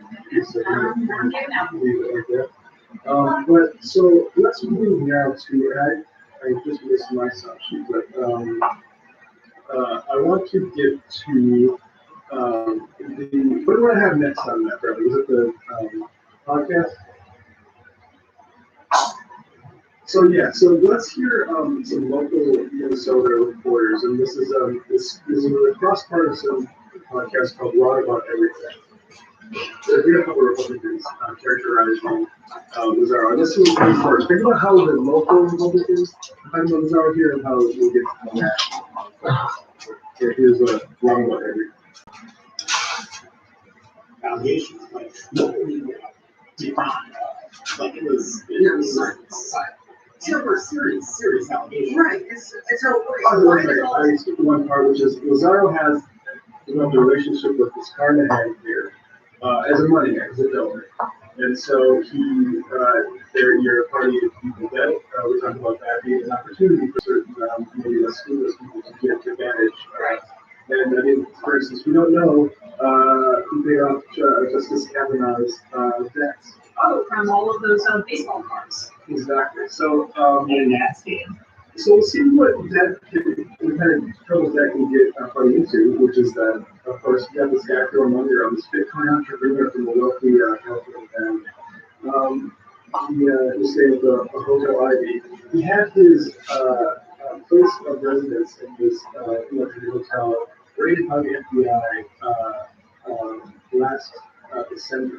And I just want to read a few of the details of that. It's really hard to produce and do a show. But Yeah, and for some reason, this is when architect decides to fall apart, even though this is never happened. If they're not serious, then they're fine. Last December, FDA raised downtown Minneapolis condo season $370,000. Faz-me. Foi. E já está atualizado na área Fênix. Boa. Not only was that cash seized, Só falta ver mais um dia. 10 foreign currencies, nearly $1 million in precious metals, and more than a dozen cell phones was raided last December. Yeah, John's over here. Yeah, exactly. Now, let's play the radio clip first, actually, sorry. Carmen, Carnahan denying that she knew this guy, terribly well, if that was ready, because, because basically, Carnahan is, and I should say, Carnahan is married to Jim Hagedorn, who represents Minnesota's first district person. He should also get some heat for this, as we'll see. When you talk about how you take that as a long, you have thousands of followers, making sure you go through this is beheading, some looking at things that you have crashed in your study. This is a person who had covered photos, and payroll is not doing it. So I think it's hard for a lot of individuals or humans to do, and think of those who done it. According to the records, it was on a place was rated in December of 2020. So how could the party not know that party was even in certain things on the realm of 2020? Well, I mean, I definitely say I don't know how many people be drinking unless that's public information. I mean, yeah, he was invited to our wedding. There were a lot of other people invited to our wedding, right? And we were invited to our wedding, there were some of our activists, other donors were invited to my wedding, absolutely. But anyway, or people that I would know anything about this or any idea is just categorically possible. Honestly, I think it's very too far and get wrong. There were some Republicans at our party who knew and were friends with Mr. Lazaro. Many Republicans. Yeah. This has to be more accepted competition for him, other activists, other grassroots leaders. But I think it's all of them on for his actions, which he didn't know about. Now, let's put up the press on Bradley, and you remember, I don't know what it's happening. You remember when Bill Gates was asked about the Epstein things? Like, look at this. Truth Matters, the Minnesota GOP's podcast with Jennifer Carnahan and Tony Lazaro. So the idea that this is just, he was at my wedding. Is a bit far-fetched. And let's play this. Let's go back now, if you can, to this other podcast here. Online everything, where you hear the two companies discuss things.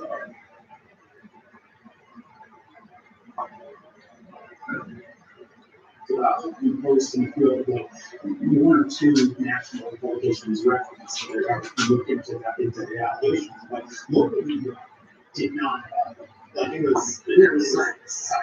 So we're serious allegations. Right, it's so important. So why does all this matter? What does it have to do? Well, it has to be because Tony Lazaro, who has now been indicted on at least 6 counts of trafficking minors, was a very close friend, I would say, and a big-time donor to the MNGOP for Chair Carnahan, and also to her husband, who is Congressman Jim Hagedorn, down in CD1. Yeah, this morning, Brian asked with her, he's with him.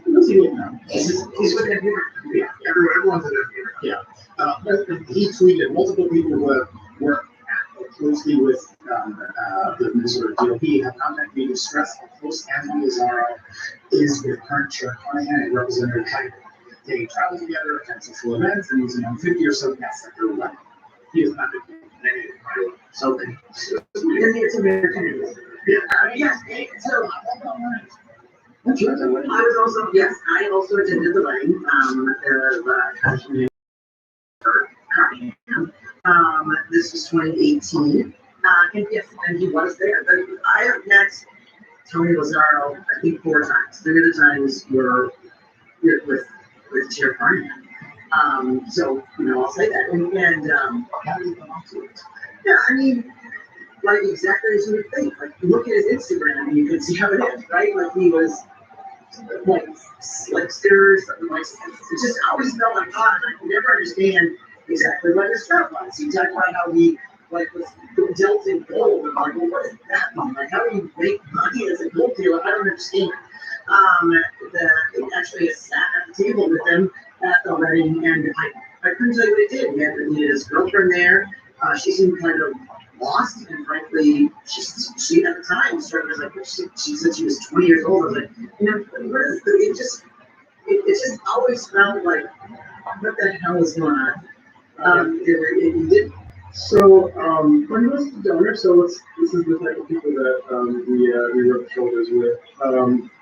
Now, yeah, he's the type of guy who is shirtless in Ferraris. That's on his Instagram. Oh, well, I mean, good vibes. That's the kind of person I want to bring. Now, the other thing this guy did, and let's go this fundraising thing is, a lot of people won't know because Ilhan completely swamped her challenger, this Johnson, previous election.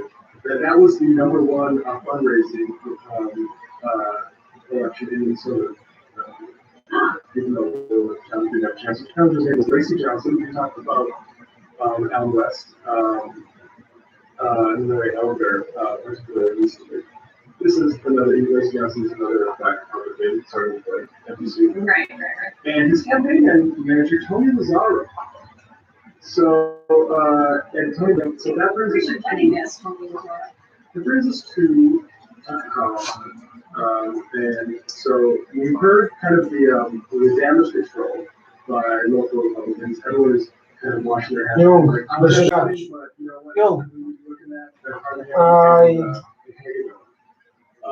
But of course, the entire Republican Party is guilty in their association with this guy, in part because of the nasty, disgusting things that they're using to campaign on, particularly against Ilhan Omar. So let's bring this Tucker Carlson clip, and we'll look at how the national fascists, or the international fascists, I guess. Does he mention Lazar by name in this? No, but Lazar was the guy who, so. We should get that context. Let's give this, so this context, and they gave this in the clip as well, but Tony Lazzaro apparently was hiring private detectives to validate this smear about Ilhan and her supposed brother or whatever. Completely unsubstantiated, standard fair sort of bullshit. And this money man was running private jets around allegedly sex trafficking minors. Apparently also had some time to hire private investigators to do some DNA samples. So with that context, let's hear these bullshit, fascist bullshit. That actually happened, it turns out. And I'm learning the FBI had evidence to confirm it, but didn't do anything about it. Brandon Devine is an actual journalist. She works for their Post. She works college. She joins us to explain what exactly happened. Brandon, thanks so much for coming on. Some basically Republican operatives up in Minnesota decided to spend hundreds of thousands of dollars on private investigators to really find out if Ilhan Omar was a genetic match, the DNA match to the man who was her second husband. They went to 3 continents. They found a cigarette butt and a drinking straw, which they sent it to a DNA laboratory and found conclusively that the DNA matched, that the second husband was a sibling, according to this DNA sample. So the very day that they were going to unleash this on the world, and in fact I was interviewing one of the people involved, the FBI swooped on the gentleman, António Prates from this Republican Minnesota, and arrested him on some different charges. Who knows whether he's guilty or not guilty? I mean, he's not guilty until proven, but he's in jail. And so his story never got to see the light of day. I mean, luckily he told the FBI they were not interested. They told him the statute of limitations had run out. We managed to see the website before we took it down, before he was arrested, and managed to report the story such as it was. I wonder, and just kind of spitballing here, What would be more shocking to her fellow liberals, the fact that Ilhan Omar had an incestuous marriage to her brother, or that she smoked cigarettes? Which would they be more stunned by? Definitely the latter, and they've got photographs of her smoking cigarettes, so I don't think that's really that. It's just chicken shit, the way that they make it a joke instead of, and also like kind of arm's length the story, but still validated. Right, exactly. And again, as it was mentioned, the source of this is this or sex trafficking. Yeah, 5 counts of sex trafficking minors, 100 attempts to do so. And he said to the Daily Beast, this isn't like a Matt Gaetz thing or whatever you're thinking of, which is not something that I ever want to have to say to a publication. This is not like that Matt Gaetz stuff going on. It actually might even be worse. It sounds an awful lot like what you would have thought from that investigation, which is, I mean, a student from St. Cloud, Minnesota, who's apparently associated with Bizarro and been arrested in sort of association with that. Gross stuff by Bizarro. And I mean, the thing I want to make is like, the media a lot. I expect Tucker and the people invested in smearing from Omar nationally will try to continue to, cast aspersions about this. The Liberal Party, this is a problem for them. But it should be a much bigger one. This is not confined to like an hour and a half. This Ilhan Omar smear is in line with everything I know about that state party, which is just sort of capitalize on the grossest type of bigotry for campaign purposes, and then act like they're just talking about free markets or whatever. Everyone at, for instance, like the St. Cloud Republican Party, you should the St. Cloud University Republicans who had the person arrested, stop being Republicans. Just stop doing that, I would say, because this is the type of depravity that party, particularly in Minnesota, is capable of and diversity. I think that's all I have to say. And I just want to be clear for context, some of these pictures were related to kind of without a resolution. So like Tony Lozano has pictures with Mike Pence, Marco Rubio, Trump, and Tucker Carlson himself.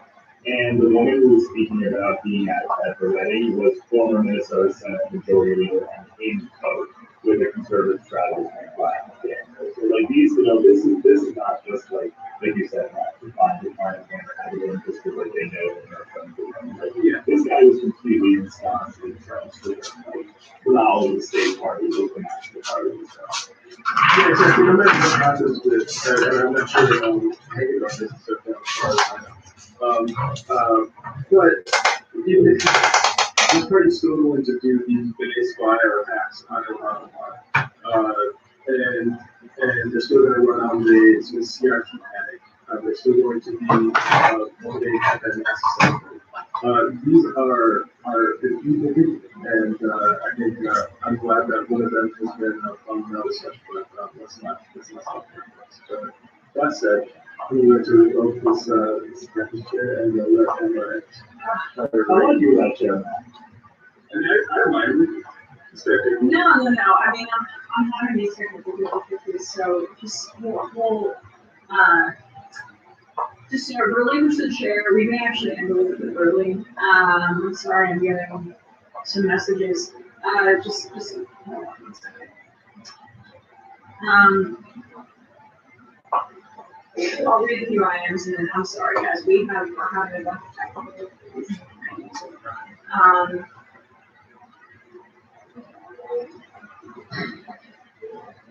If the private eye came back with the people in Bennett's soil diaper pro tip, always bring an extra flowing echoes and wet one with you once then filtering after your age, run with a Winchester. By the way, all this Ilhan Omar BS does not track at all here in Minnesota. It's just this is just a national Republican racist trope for other states. This sloppy comes. Yeah, great point. I mean, that it was all 13 the out of state freaks that wanted to put money in it. It's a good point. Yeah. Big Gucci Energy Trump thumbs up pose is stolen valor from Roger Ebert. That's kind of funny. Emma's majority report wardrobe coordinator under the CM Theater Dynasty has launched a counterinsurgency by attacking the tech infrastructure that has been unleashed on the studio. Yes, hold on a second.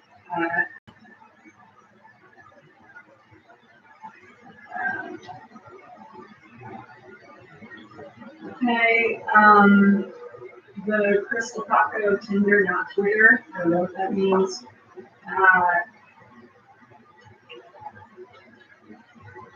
Oh, there we go. The Crystal Paco, back in the day, a match with the former Speaker of the House of Minnesota on Twitter. Her name is Amy Koch, and she got in trouble for having an affair with another GOP operative. I buttered her up and told her she was pretty fucking paraphrasing. Cool on the podcast. Yeah.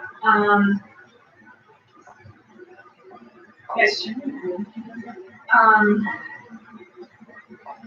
Probably not super important, but I just found out that we don't know where eels come from. Ray Sanchez, how do you guys feel about Hassan getting canceled for buying it because then they're going home in LA? I mean, I don't agree with it being canceled. It's silly. E.G. Palin, I've been missing Greg Mandela lately, but anyone think of trying left him within, that might be right up my alley. Alright folks, I'm really sorry. We're having some issues here. It's alright, we got it. Okay, yeah. Yeah, sorry guys. I really apologize for some of these technical issues, but I'm getting like messages and we have to figure some stuff out. Sorry for the early show, folks. We will see you on Monday. Did you not see anything else?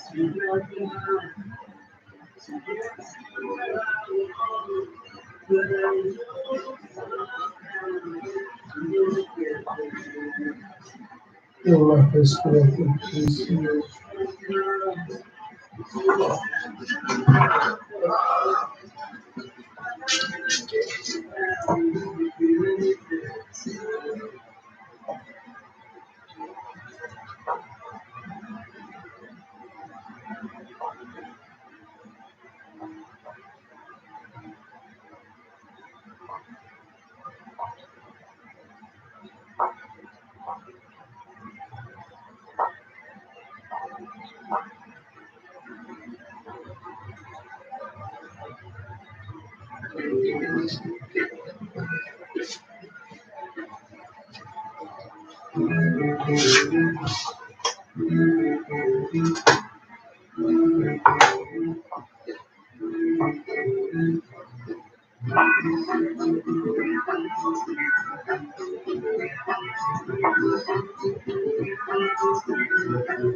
It is Wednesday, August 18th, 2021. My name is Sam Cedar. This is the five-time award-winning Majority Report.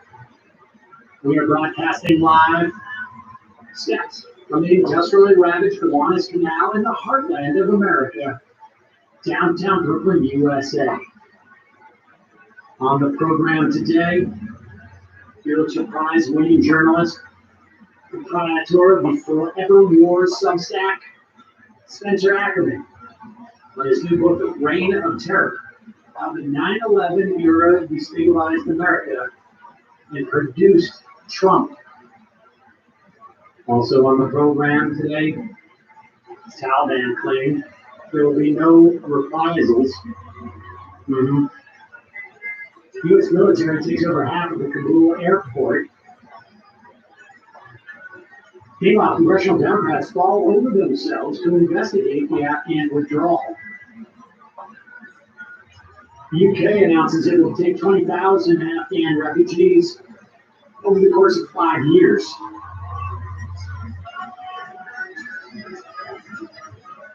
Meanwhile, Alabama has negative ICU beds free. Negative ICU beds free in Alabama. And the Republican Texas Governor Abbott, 3 times vaccinated, getting monoclonal treatment for breakthrough COVID, still supporting his ban of mask mandates in Texas schools to protect unvaccinated children.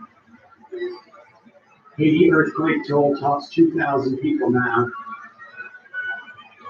TSA in this country extends the airline mask requirement until January of 2022. And Nancy Pelosi plans a test vote on Monday to challenge the corporate Democrats obstructing the infrastructure bill. All this and more on today's Majority Report. Welcome, ladies and gentlemen. Thanks for joining us. It is Wednesday. Hump day, as Emma Vigeland says. Hello, Emma. Did you not join that during? This is new to you. It's first ever. Oh, well, then I did. Well, It sounds, I get it. It's like you're right at the precipice of the week. right, the week is 7 days, Precipice? Yeah. and then the middle day. Gotcha. Yeah. Actually, that's not true, because it's about the weekday. The weekday is 5 days. So, the middle day is Wednesday.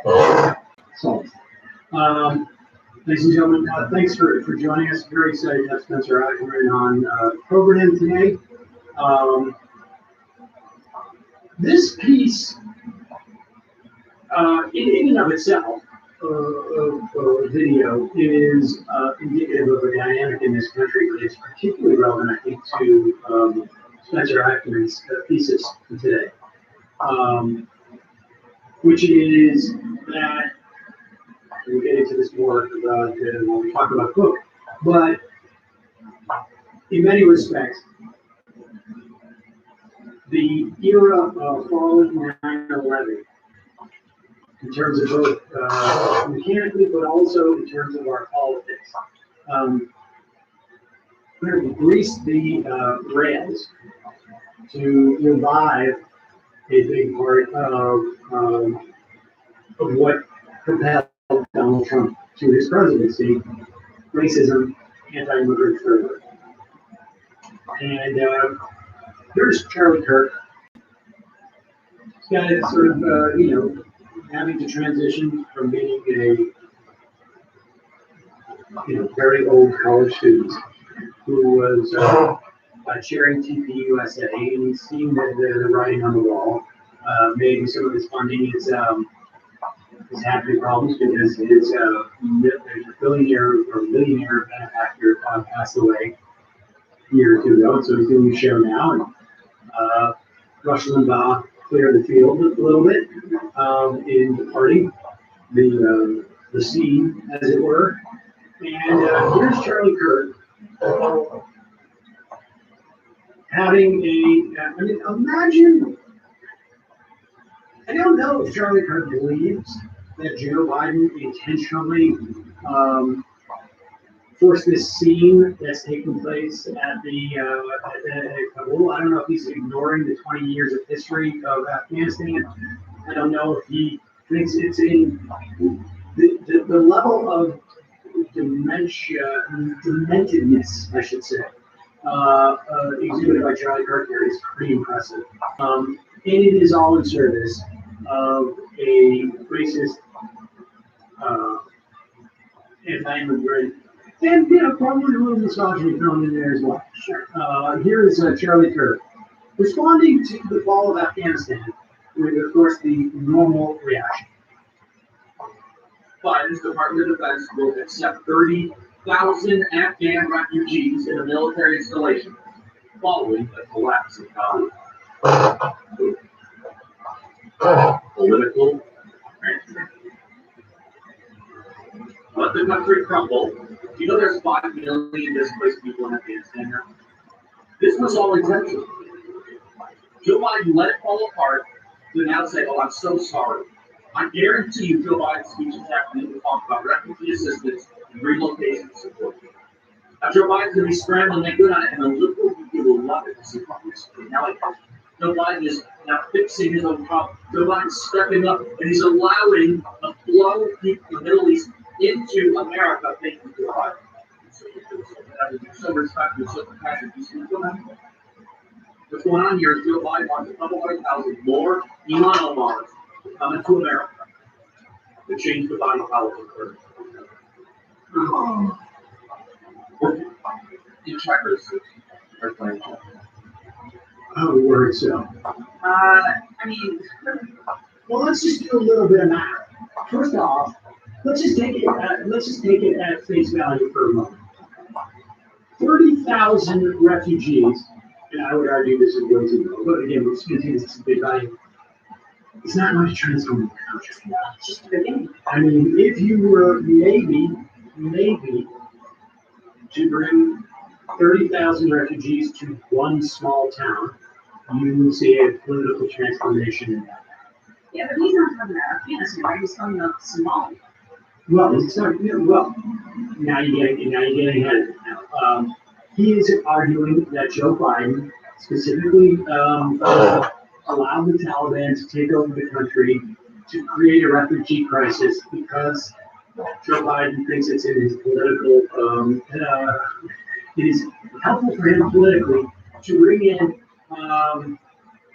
30,000 or even 100,000 or even hundreds of thousands of Afghan refugees. Now, there is no doubt that we could absorb a couple 100,000 Afghan refugees with a blink of an eye. With a blink of an eye, we could do that. Politically, frankly, I'm not quite convinced that this would help any party one over the other. Certainly, Afghans have grievances with, I would imagine, with both parties. And culturally, I imagine Afghans are far more, sympathetic to the conservative cultural values, maybe, of some of the Republicans.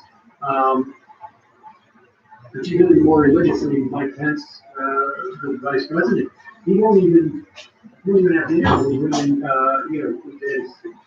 who he works with because he's married. They're dynamic. But it's also just insane.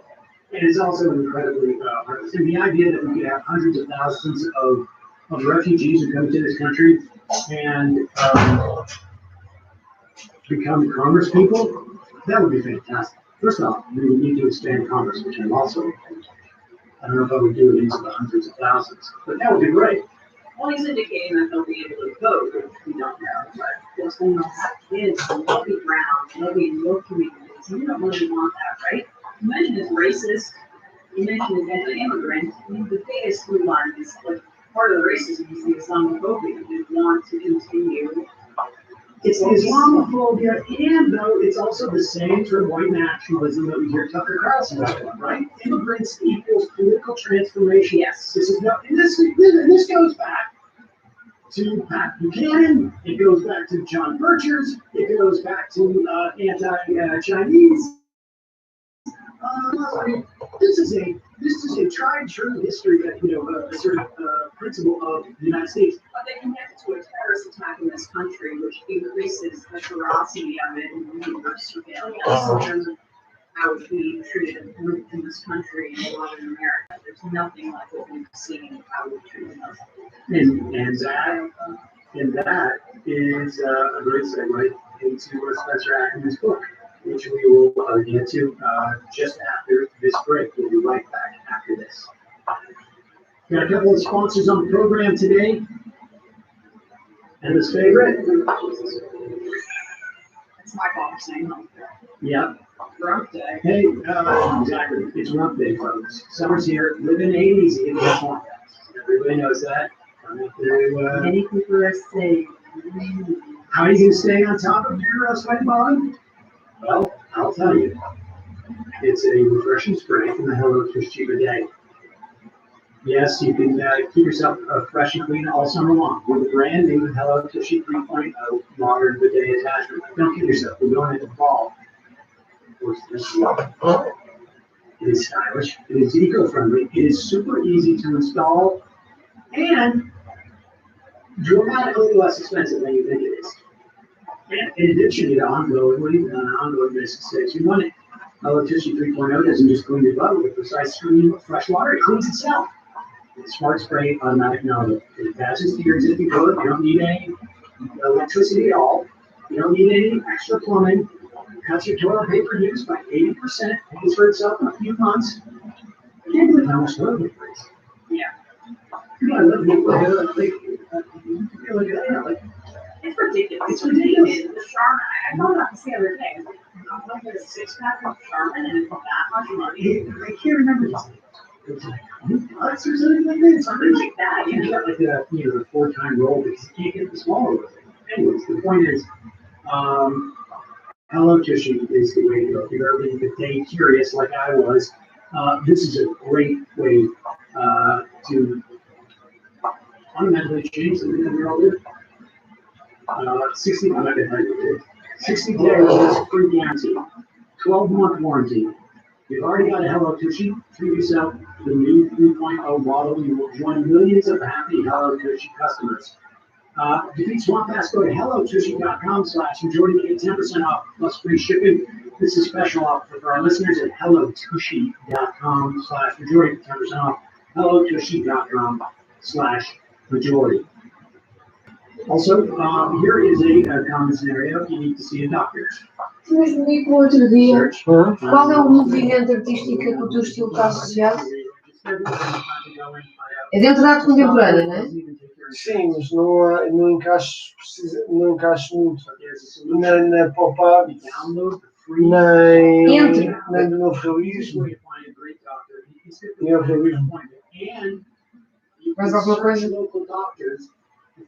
É só a Ana Clara vai perguntar. Verified patient reviews, and you can book an appointment. You can do so in person or video chat. You don't have to wait on hold for reception. But you need a primary care physician, dentist, dermatologist, psychiatrist, eye doctor, or other specialists. ZocDoc has you covered. You guys have used this right away, right? It's just so much easier to be able to look at the calendar and look through and you don't need to waste time on the phone and sometimes you can't reach your right number. Doctors have multiple offices. This makes it a lot more simple. Go to ZocDoc.com/majority. Download the ZocDoc app to sign up, and it's free. Every month, millions of people use ZocDoc, including half this office. ZocDoc makes healthcare easy, and now is the time to prioritize your health. Go to ZocDoc.com/majority. Download the ZocDoc app to sign up free and book a top-rated doctor. Many are available as soon as today at ZocDoc, ZocDoc.com/majority. ZocDoc.com/majority. All right. Very excited to welcome back to the program Pulitzer Prize-winning journalist, the proprietor of the Forever Wars newsletter on Substack, the author of his first book, Reign of Terror, how the 9/11 era destabilized America and produced Trump. Spencer Ackerman, welcome back to the show again with Emily.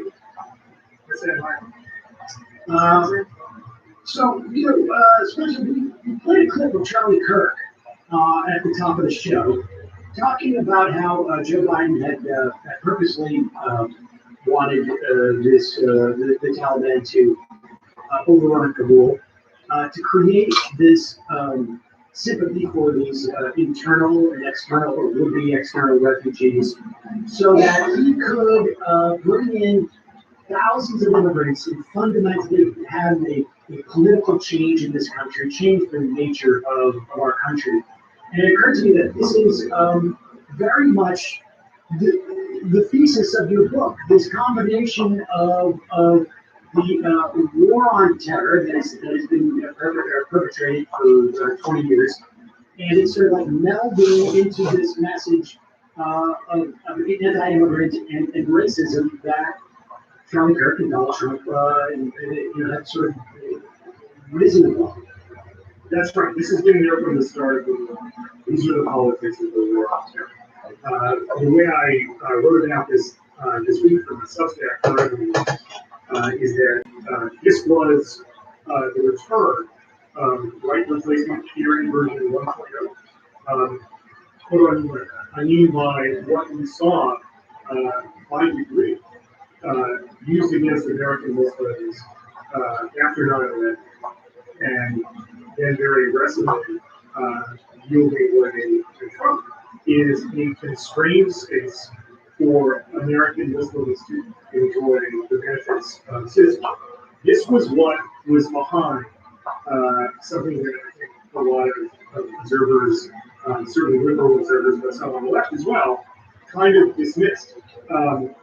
When state houses around the country under Republican governments passed laws that banned Sharia law that didn't quite understand what was really at play.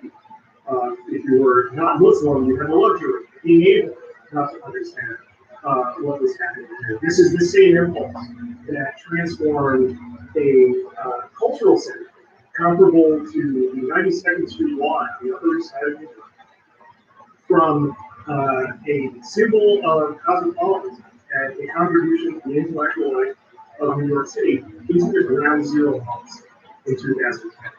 When that happened, there were predictable consequences. A person who was working as a cab driver in New York City during the ground zero mosque outrages was stabbed when a mosque outside the Greensboro, Tennessee expanded in order to cover its ever increasing congregations of worshipers. Worshippers who, I might add, many of whom were refugees from the Iraq War. That was scandalized, that was blocked, and that was deeply demonized by local power structure over there, to the point where signs for the mosque would be shot. This is where this all comes from. This is a narrative of replacement. That was what was at work with saying, as they put it themselves, Newt Gingrich talked about this in a speech at the American Enterprise Institute, which is to say that before this was not considered respectable, this was respect. This was done by respectable people, people with power and influence. Newt Gingrich was, of course, the Speaker of the House. He talked about the point of the advancing Sharia law in the United States was to replace the Constitution, replace the American way of life. This was how it got to the point where the white supremacists with the tiki torches could march through Charlottesville saying that they would not be replaced by Jews. This is what's happening here. This is their response to the human disaster that is not just the withdrawal from Afghanistan, but the Afghanistan war itself. The actual enemies turn out to be not what the sort of mainstream understanding is, the explicit text language of the war on terror stated, not the Taliban. The Taliban aren't the real enemy here at all. The enemies are the people escaping the Taliban, the people who are trying to live in what the United States' disastrous wars promised but never delivered: freedom and safety. And this is exactly what we saw after the rise of the so-called Islamic State, where governments across Europe and even several states in the United States, in the 30s, insist their response is to build a respectable, in some cases in Europe in particular, liberal version of Donald Trump's border. And we have to recognize this as the fruits of the war on terror. And the war on terror giving every motive, opportunity, and validation to these sorts of re-empowered natives first. You know, and for folks who are too young to remember this, the passage of those 60 houses, you know, passing anti-Sharia law resolutions, or it is very similar to the sort of the critical race theory can't be taught in kindergartens, movement up to that. And so let's go back to pre-9/11. In fact, let's go. You start the book in Oklahoma, and you know, one of the things that occurred to me was in you know, bringing me back to that time, was there was this period of time where when the wall fell and the Soviet Union essentially dissipated, that there was like the right in this country was sort of, and maybe the whole country on some level, was sort of searching around for, you know, the end. And it was sort of a very confusing time, you know, and sort of in that vacuum, we get Oklahoma bombing and Timothy McVeigh. Why did you start there? It started there for two reasons, one of which is cheeky and the other which I don't see as serious. The cheeky reason is that I started the book with a journalistic cliche. I take you to terror training camp, where we meet all kinds of basically crazy people, crazy violent misogynists, who are like dedicated to both like kind of training themselves and seeking out an exceptionally backward environment in status quo. Except I wanted these to be white. I didn't want to do the thing that you read, where a whole lot of very poor war on terror journalism, speculation, embarrassing to the same written. Where, you know, only those non-white people, those Muslim people, in such camps are treated this way. And then the more profound thing is that, in order to see the whole world, in order to see something we typically discuss in terms of this war, Afghanistan, Iraq, Congo, surveillance, you know, down the line. We need to see who the exceptions to the war on terror are. We need to see that after the impact of what was at the time the most devastating terrorist attack in American history, the response by the political system, by Democratic and Republican parties, is not to interrupt the apparatus of repression and globally licensed violence that happens after 9/11. Is instead to first blame Muslims for committing this activity. Secondly, to derive as a response the narrowest possible definition of a response only geared around the advantage of his immediate associates.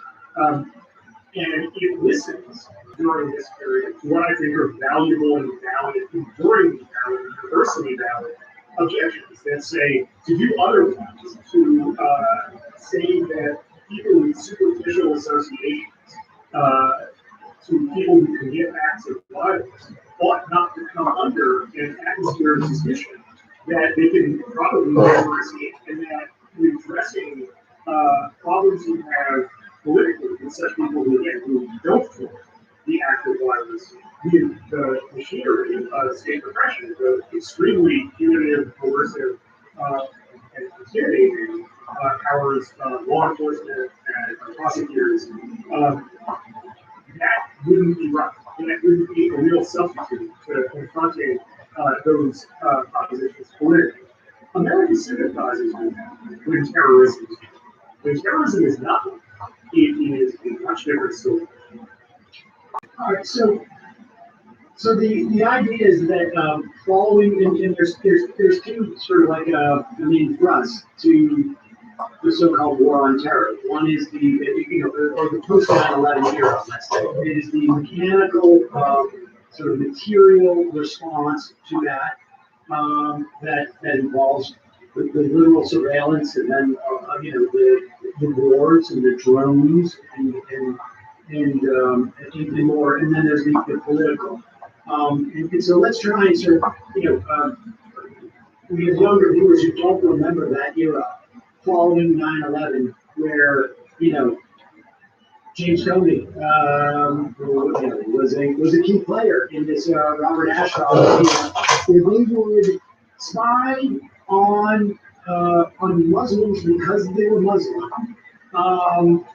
To a degree that I don't think people sort of really remember at this point. Talk about the databases, talk about the infiltration of the student youth groups. I just remember being in New York and there was 5 Muslims who were driving down from upstate New York and got pulled over, that type of stuff. Fort Dix 5, there was many, many stories like this. So I'm from a neighborhood called Brown. And right nearby me is a very small enclave known as Little Pakistan, the working class immigrant neighborhood. And I recently went back and looked at some of the reports that people from that neighborhood filed after 9/11. And these are reports from young teenagers, girls and boys who were 13, 14, 15, 16 years old, talking about how, not just from fellow students, but from teachers and from police, they were called Osama, they were treated as terrorists, they were forced to go back to their country. These are my neighbors. This is New York.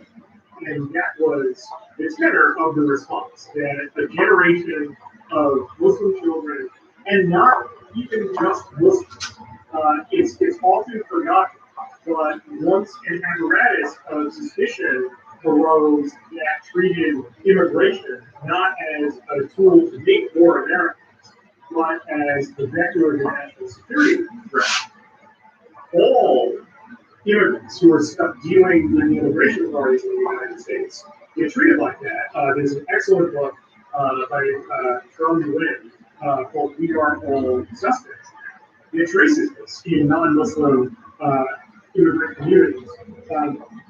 This was the path of the war on terror. There is, you mentioned databases. The Department of Homeland Security created a database called NCIS, which was in all functions by any other name, a Muslim registry. It was a registry of people from Muslim backgrounds, Muslim majority countries, and countries with heavy Muslim populations that had to register in this database. And many, many, many of them were deported as a result of this. This was a circumstance in which John Ashcroft, at the time George W. Bush's Attorney General, guided by an immigration advisor who we come to know very well, more recently in the Trump area, named Chris Kovac, who invited Muslims in this country to prove their loyalty by, particularly if they were non-citizens looking for active citizenship, by informing on their communities. Ashcroft, when told on this, responded to it with absolute outrage. This was so bad and repressive, and that even chiefs of certain police departments were not comfortable performing. We should really tell you quite a lot.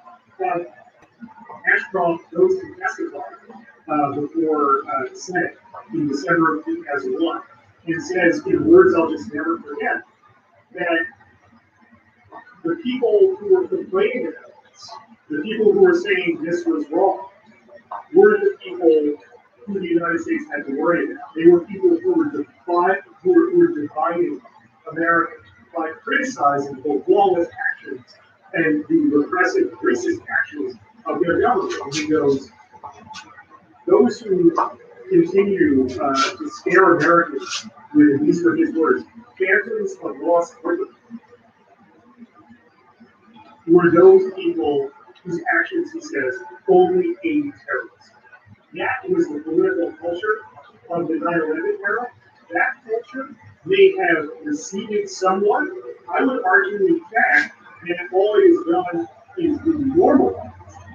And we live today currently in that, in those politics. Our politics, our economic system, our society is very profoundly and very materially shaped by this. It occurs within our politics, within guidelines, particularly when it comes to discussions of security, set by the world.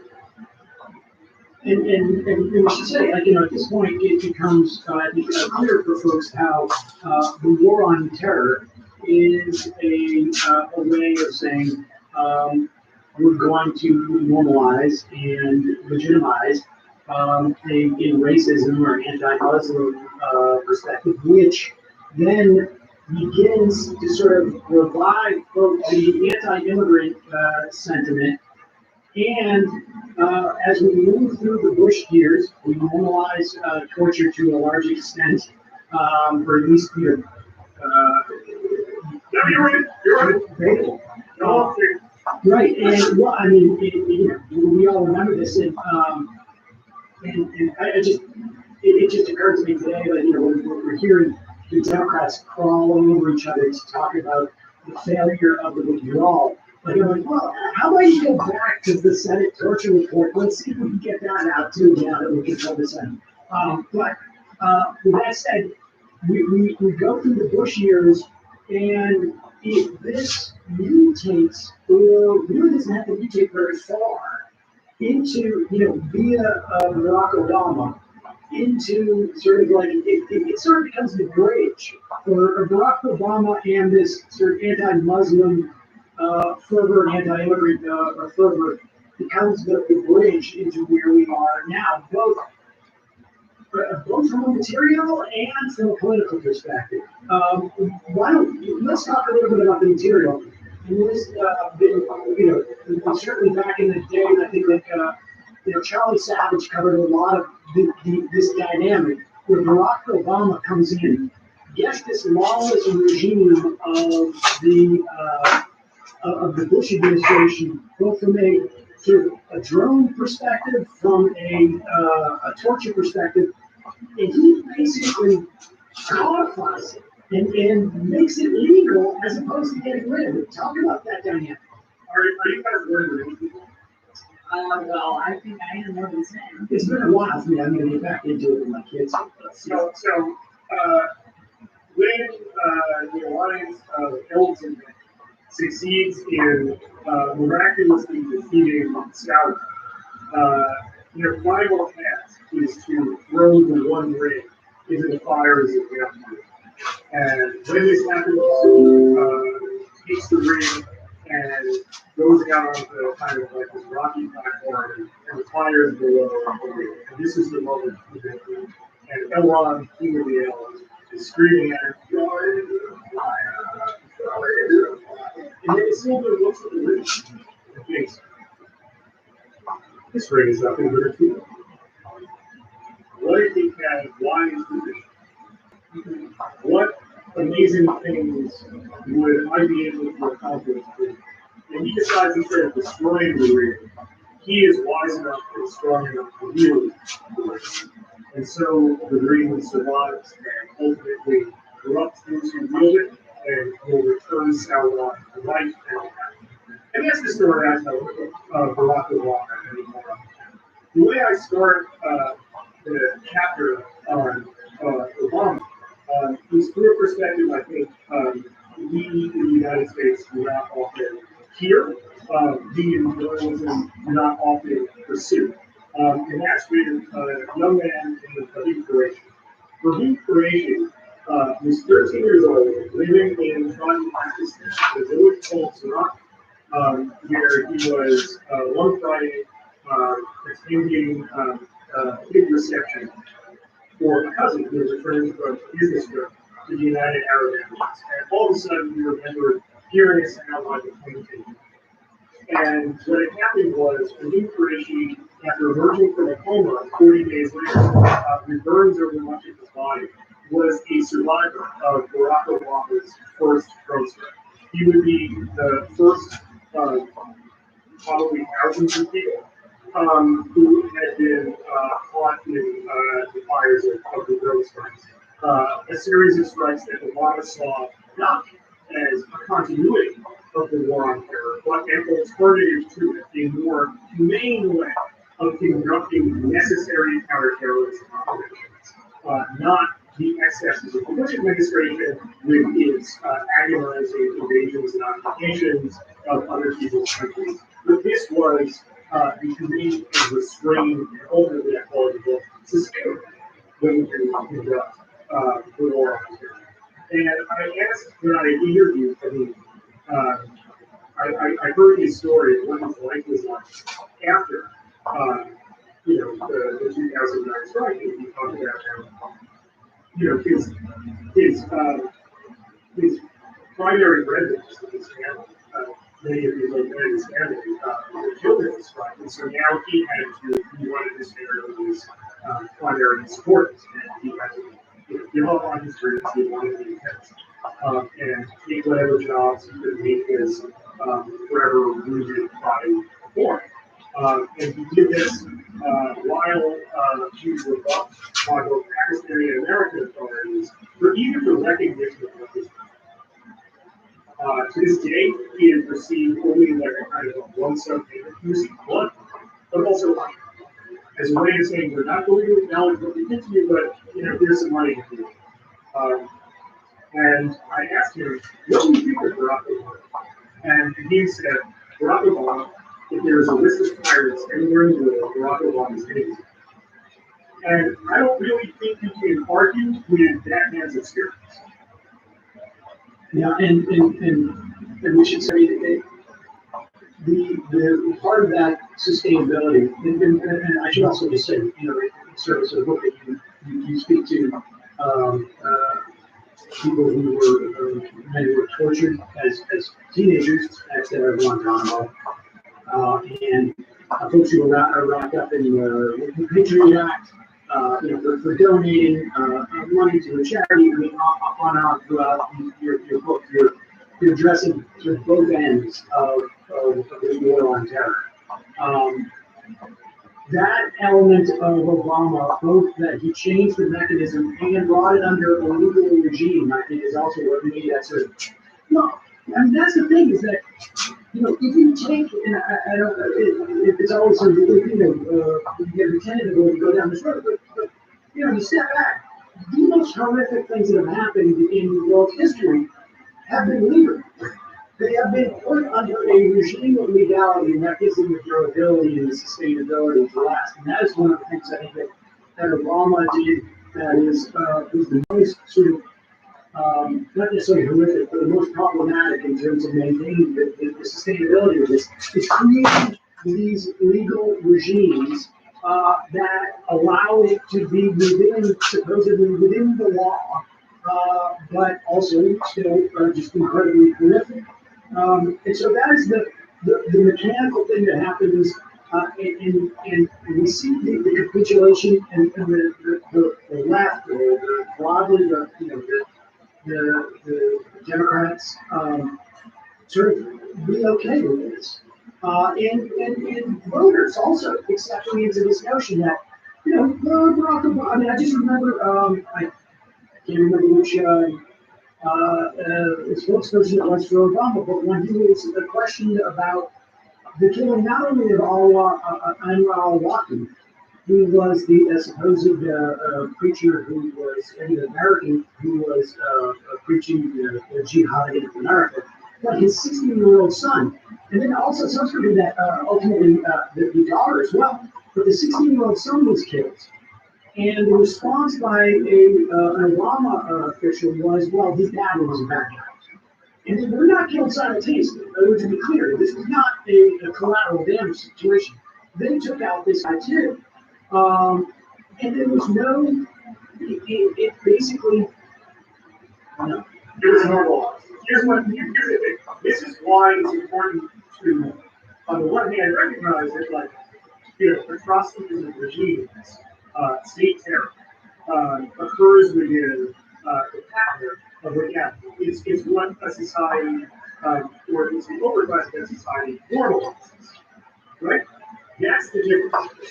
These acts didn't need to be legal. These acts just needed to be glorified. This is what George Gilotto, the Italian philosopher, refers to as the state of exception.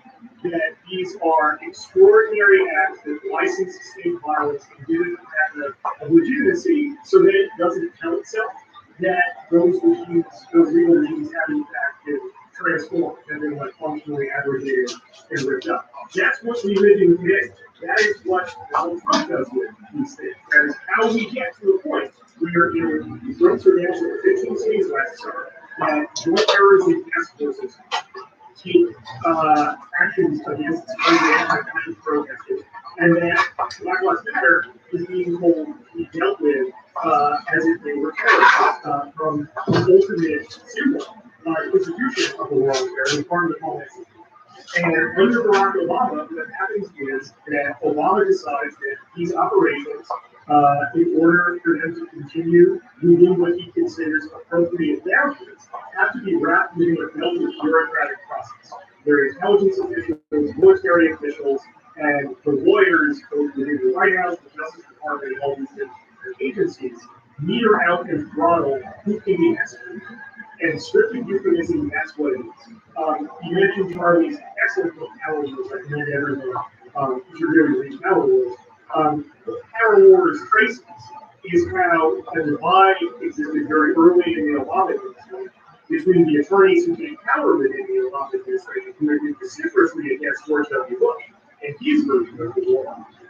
But we're now, in fact, split from the human rights critics of the Bush administration and the people that wanted not restrict the war on terror, the abolition of the war, because, as I believe this Obama administration attorney Barry Rosen, who Charlie posted, saying, like, the thing is that what we're really about is the rule of law. We are not really about the problems that you have, the operations and terrorism that's going on. But it was never the rule of law. It was the rule of law. Well, we saw how fungible that could be under the Bush administration, and then under the Obama administration. I just wonder, Spencer, if you have fears that the Biden administration, despite like holding shockingly firm on this Afghanistan withdrawal, there's not really structural changes being made in the way of limiting the people who might want to fall back on legal principles in pushing forward the war on terror.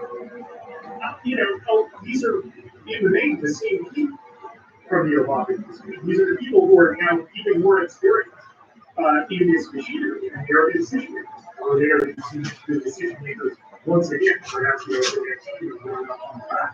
And let's look at that Afghanistan withdrawal, because when we look at it, what becomes conspicuous is what isn't included there. On Monday, when the president announced that he was staying with the withdrawal from Afghanistan, he negotiated the decision that I believe was the only valorous act of Donald Trump's presidency to negotiate the withdrawal from Afghanistan because it was no other choice.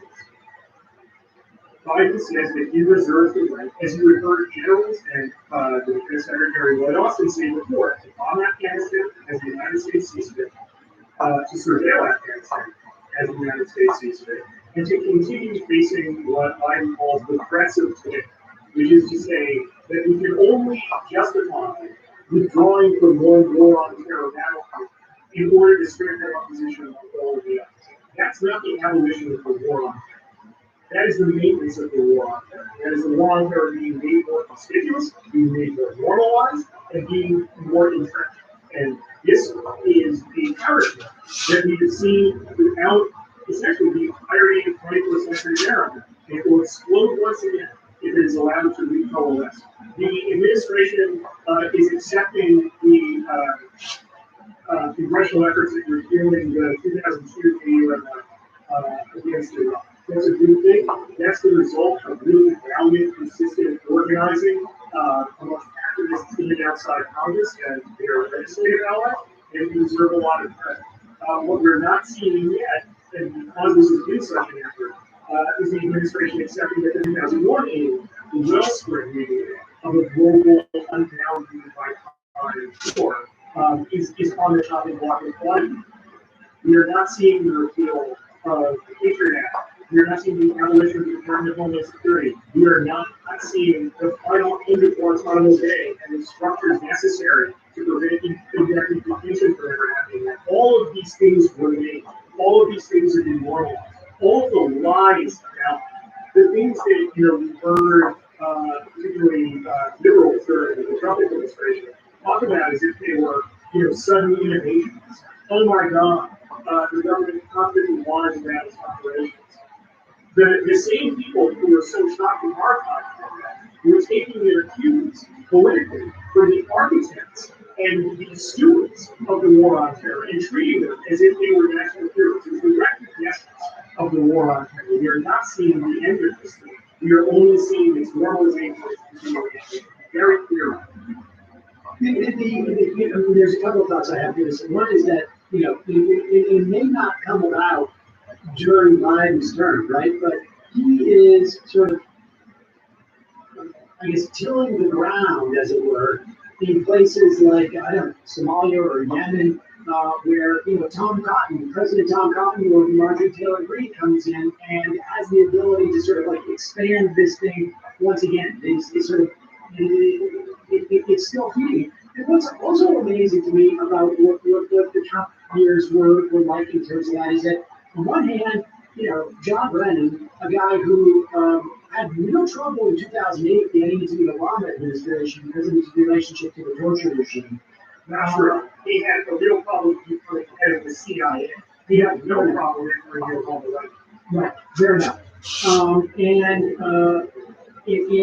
ultimately, that is, by the Trump years, more than forgotten. It certainly was forgotten by the second term of the Obama years. But at the same time, there was very few people, I think, were even aware that 2019 in Afghanistan was the most deadly year for civilians, prior to 2018, and then prior to that was 2002. And so there was a sort of split in terms of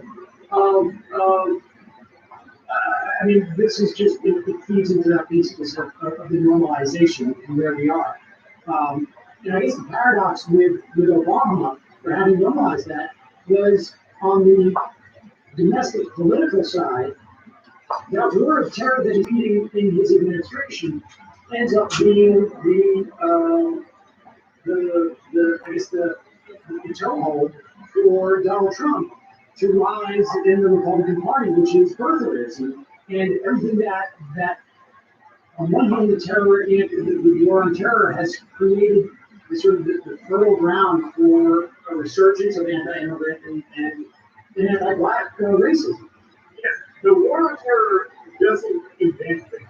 The war on terror is a door to all of these nativist violent tendencies throughout America.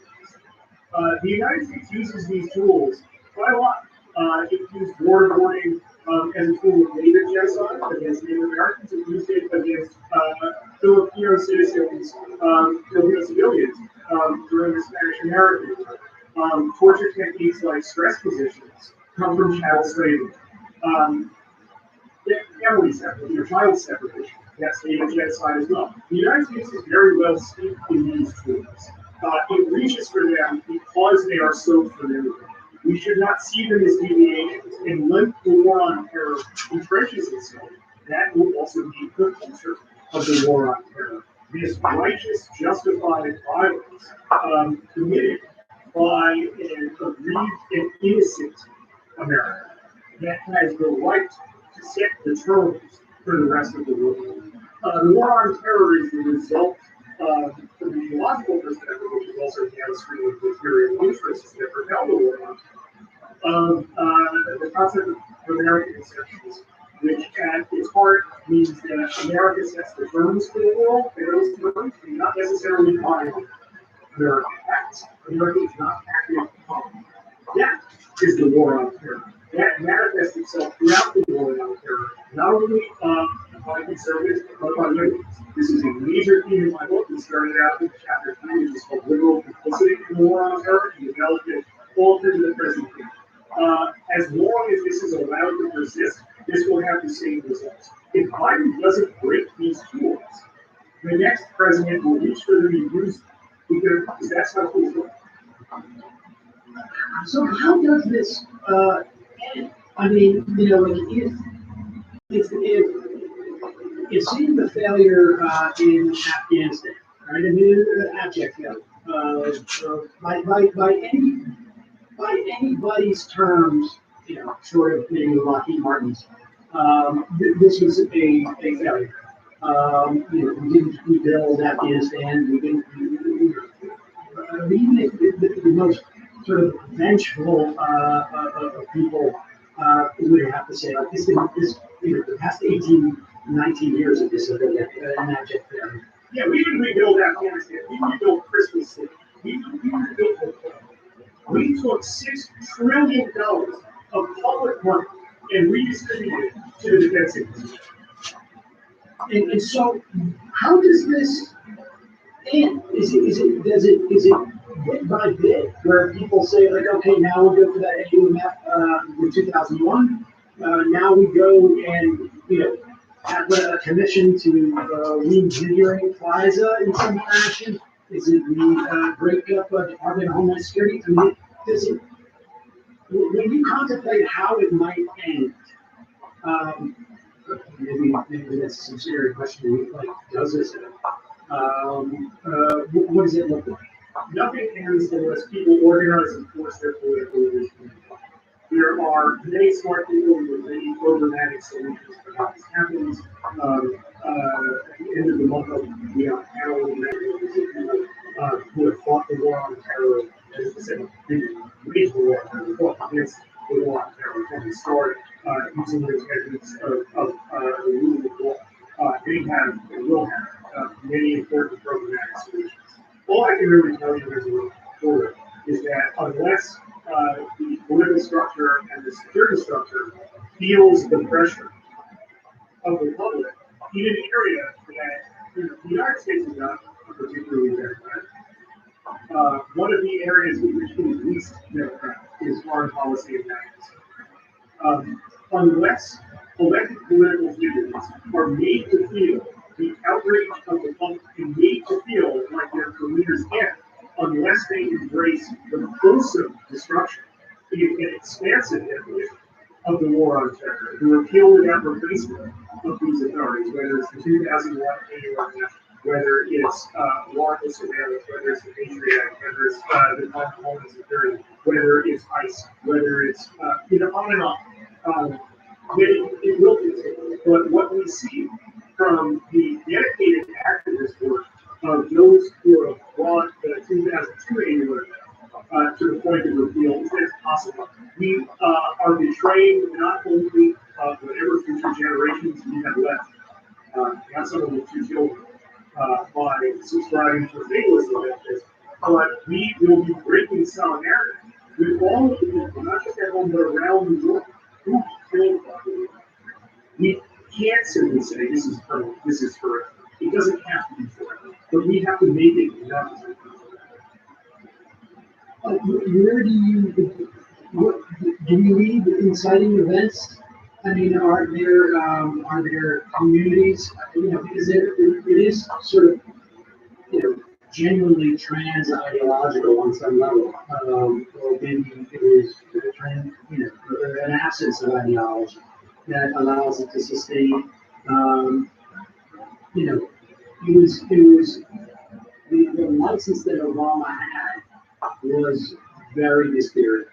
And you would think that there would be more of a lesson of, like, you don't know who can come after Barack Obama or Donald Trump. I mean, for all people. And as outrageous as that was, I mean, what becomes the inciting event for that, or is it just simply we've got to, it's just you grind it out? You just saw people run after a C-17, try and grab a hold of it, and fall to their deaths. What other event? I don't know how to answer your question. Yeah, I mean, that is, Yeah, that is what concerns me, but I do appreciate the idea of, having to give myself, that, it to them and to, the future victims of the war on terror, to fight against it. Spencer Avenue, the book is, Reign of Terror, how the 9/11 era destabilized America and produced Trump. The Substack is Forever Wars, which I encourage everybody to go sign up for. We will put links to both at majority.fm. Thank you so much for your time. I really appreciate it. Thank you. Thanks. All right, folks, we're going to take a quick break. We'll come back, wrap things up.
Well,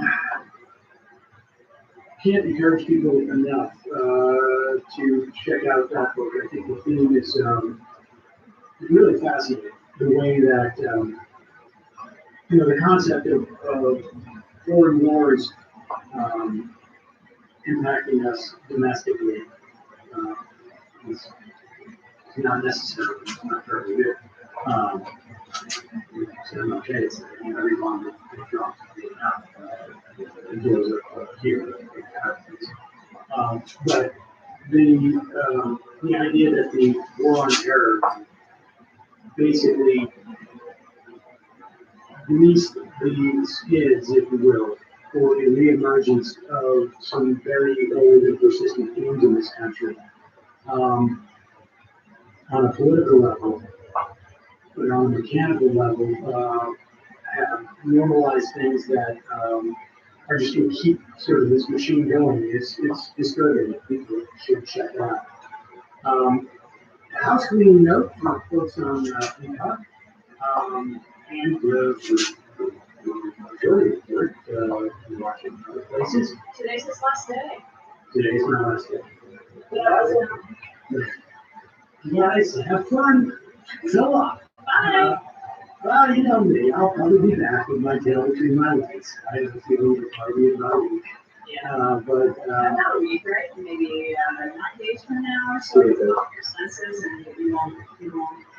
Yeah, I think I can last 9 days without, then I'll be jonesing. I'll be just doing it. Probably by day 7, I'll be talking into my pants, and then, And people should know, like, this, you are leaving, for whatever period of time. I'll be really back to August. Yes. So that said, for our Peacock viewers, probably see you. And for everybody else, you're just gonna have to wait. It's a create a little drama, some suspense. In the meantime, we're gonna head into the front half of the program. I can't wait to watch Lord of the Rings this fall and tell her I just saw it. Yeah, well, I can't wait to tell her. I mean, like, I thought you didn't really do a spoiler alert there, because I thought he was, the history repeats itself, he's Frodo in the area. I'm gonna read, I'm gonna have to watch the Lord of the Rings or something, and then I'm gonna read to him, Spencer Avenue. That's what I'm gonna do. And we'll wrap up the Harry Potter series. Where are you at in Harry Potter? Book 6, I think. Yeah, he's in that for a while. No. No, we do racing to go to. Right, well, we have to put someone named Matthew Wills in the order.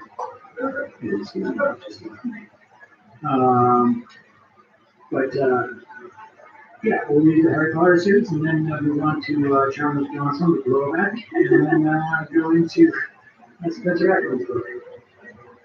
And then we'll get the Gerald's now. Yeah. It's the celery. Yep. Kevin McCarthy's Blues Needs. Looking forward to the majority report without Sam Cedar. This thing will make all of our hearts go stronger. Well, I want to say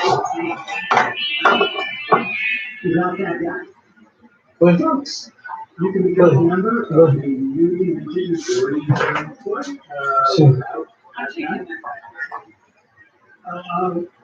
By going to jointhemajority.com, that link will still be working. The majority report. yeah. We have a majority report. It's jointhemajority.com though. For that one, we get the person become a member today. Also, just Não, é assim, aquilo foi só uma ideia, porque aquilo eram coisas. Eu dei como formato de acordo, mas na verdade aquilo foi coisas que eu fiz. Ou seja, eu estava em casa, e quando saí de casa, apanhava o elétrico com isto e filmava Lisboa para ver como é que estava, né? Scrolling all the way down, signing up for sim, every morning, some top stories, a little bit of context, quick read, and you will enjoy it. Matt, what's happening in Matt Leckian Media Music? Yeah, tonight this very evening, sim, a ideia era um bocado tipo, tu, mesmo que tu vás andar, mas estejas a procurar uma coisa, a tentar descobrir uma coisa, não se vê nada, né? Não se vê ninguém.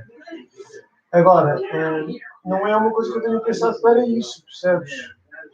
É uma coisa que eu tiro de parte. Às vezes, sim. Sim.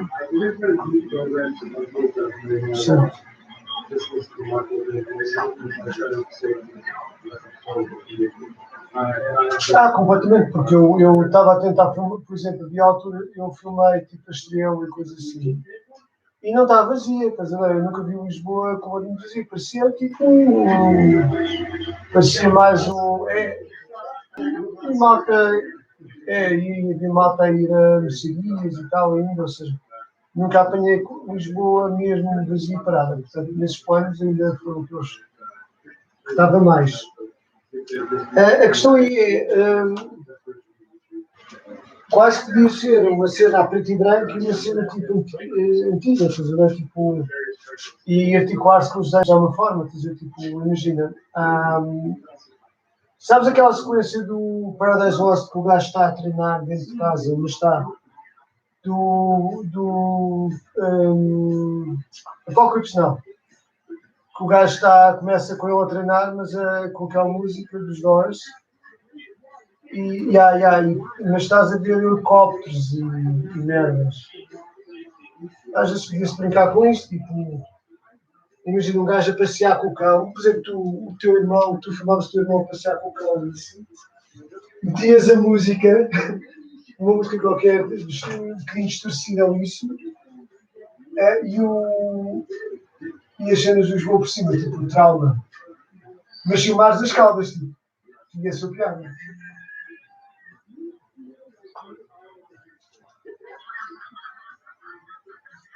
Mas é fixe ser as caldas, tipo, imagina, mas pode ser agora, filmares agora, tipo, até com pessoas a andar na rua e tal. E uma pessoa a andar na rua e a fugir das outras, tipo, pode até exagerar a coisa.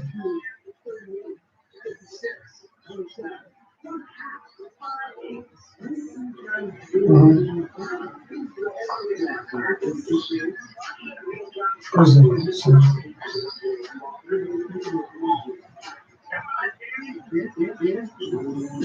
Olha, eu vou. Sim, não, mas eu acho que ela é a referência, estás a ver? Porque não diz que se a coisa é boa ou é má, diz que é tipo trauma, estás a ver? Tipo, é uma coisa assim, porque o gajo estava com o trauma do apocalipse, não, mas a coisa que o gajo mais queria era voltar para a guerra. O gajo estava em trauma porque preferia ir para a guerra do que estar fechado no hotel. Sim. Por exemplo. Outra coisa, eu já tenho tudo imobiliado, fotografei tudo, só que ainda não editei as fotos. Porque eu agora vou imaginar a posição deles e vou fazer um esboço tipo folha de sal. Depois de pendurar tudo, vejo a folha de sal, se os quadros ficam na posição, e depois o que vamos ter aí é uma folha de sal, fotocopiamos, para tirar, fazer tipo composição dos quadros na parede, e meto uma folha de sal e digo 1, 2, 3, 4 e as situações. Depois aí há de haver um fotografado, onde eu fotografo.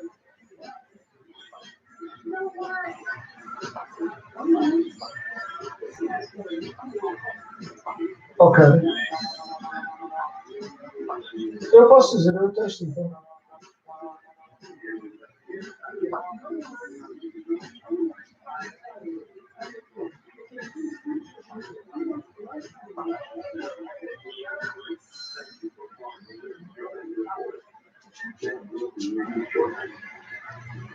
Então, olha, eu faço um texto muito curto, tipo folha de sal, para a folha de sal. E o que tu fizeres podes usar nas redes. Podes escrever à vontade. Sim, mas como tu disseste também, tu acabaste de dizer que não estás tão. Não está a dar muito bem. Até porque a ligação entre as coisas é muito. Por exemplo, eu vou pôr lá na folha de sal, por exemplo, que certas coisas foram ideias que tu disseste, por exemplo. Aquela do eu étrico, isso, aquilo e outro.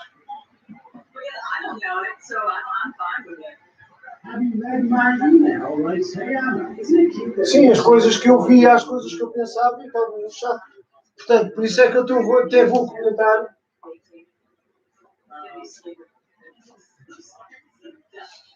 Foi, quase tudo. Só.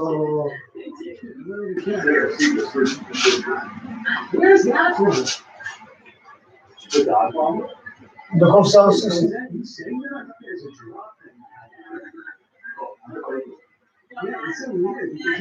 Sim. Tipo, eu antes estivesse a desenhar, paravam na varanda, na coisa de desenhar, paravam os turistas à rua a tentar tirar fotos, a olharem para a cabeça. E eu faço um texto para a folha de sal. Ok.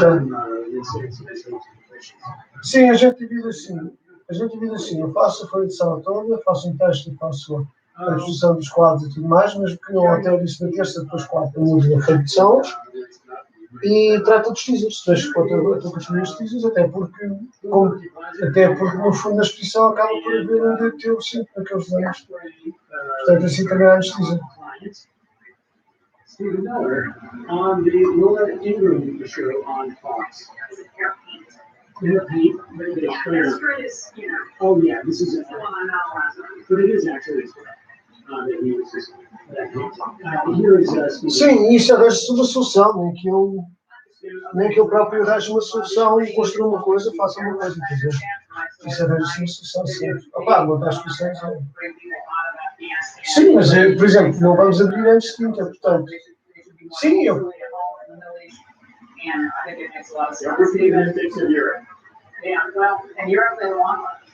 Sim, não, é isso que eu estou a dizer. Eu levo o texto impresso e é só eu que faço fotocópias. Faço fotocópia aqui, percebes? O texto.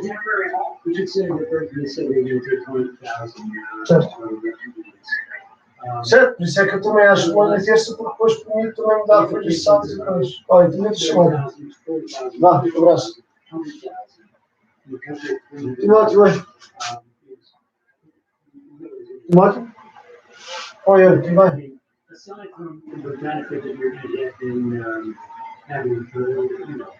Sim, quero dizer que estava mais aqui. Eu estava a pensar nos móveis.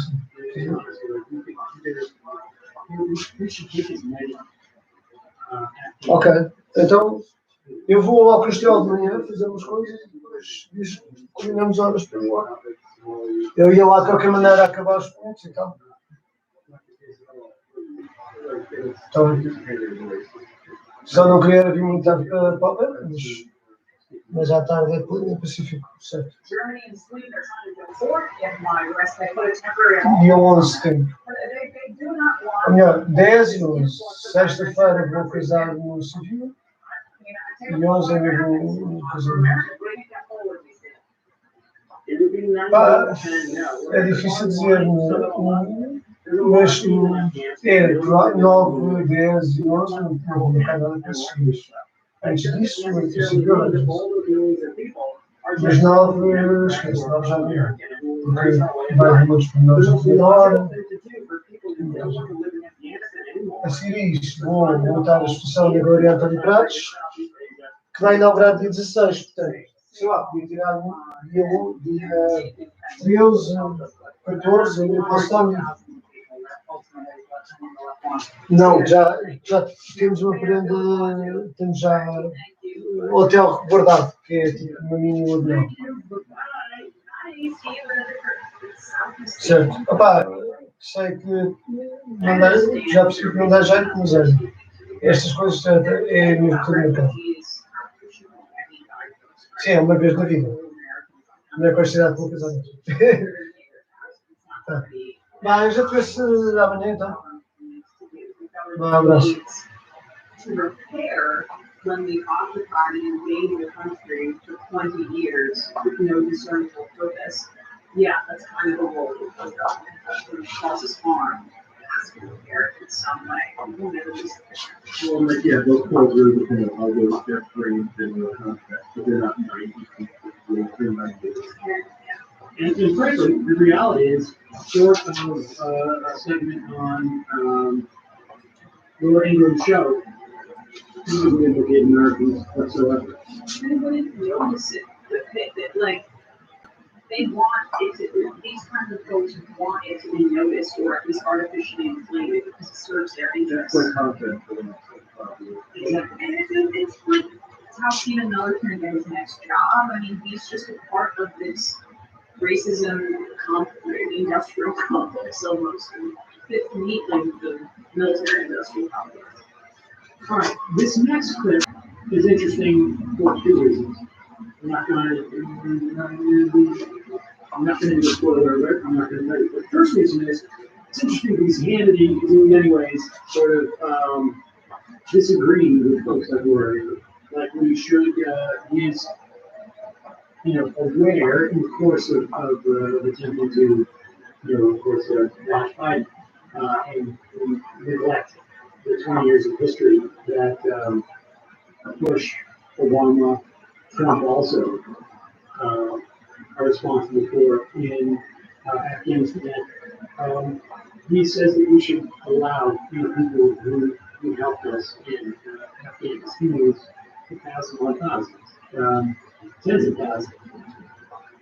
And, but, yes, but then the other interesting part comes in how He's gonna have his bets. he's gonna have his bets. There's a clip from the Sean Hannity radio program. All right, 800-941 Sean is a number you want to be part of the program.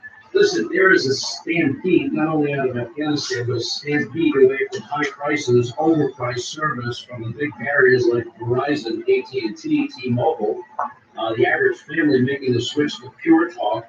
Now, they offer the exact same coverage using the exact same cell towers, and the average family is saving nearly $1,000 a year for the exact same service and coverage and cell towers. Why would you not do this? Now the word's gotten out. It's simple to do. They offer more plans than the big carriers as well. Unlimited talk, text, 6 gigs of data, just $30 a month. And by the way, it's simple to do. You just take up your cell phone right now, pound 250, say the keyword save now, and save 50% off your first month. Pound 250 on your. There you go. I just wanted that transition. That was pretty impressive. So let's play the other one. Do we have the other one? Let's play this other one. This one is really good. Now, I don't want the entire 3 minutes. Started about a minute or 2 minutes. And I think is it a 3-minute clip? Oh, okay, what's that? Just take the last minute of this one. He's talking about how we have a responsibility, and we're gonna, and we've got, American citizens over there now. The American citizens, I think, are gonna be fine. The Biden administration has made a deal with the Taliban, it feels like, and they're allowing them to. What's really gonna be problematic are the Afghans who help us. All right, here it is. Your troops? Well, first to get them there, apparently they haven't even arrived, many of them, and rescue every American citizen, and then the Afghans that risk their lives based on America's promise of safety. I agree completely. How could this ever happen? We got the greatest military fighting force on earth. Positive ones that we have the most. So, we need to address it. How could this ever happen over the course of 20 years? Like, I mean, you've got to question your premise that we have the greatest fighting force. That's all well and good. But we evacuated. That was part of the plan. It was part of Trump's plan, part of Biden's plan.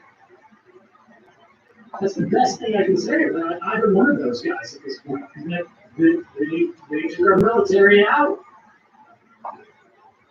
Of course, how it happens because for 20 years we were lied to about our ability to build up an infrastructure in that country that could withstand even for a week.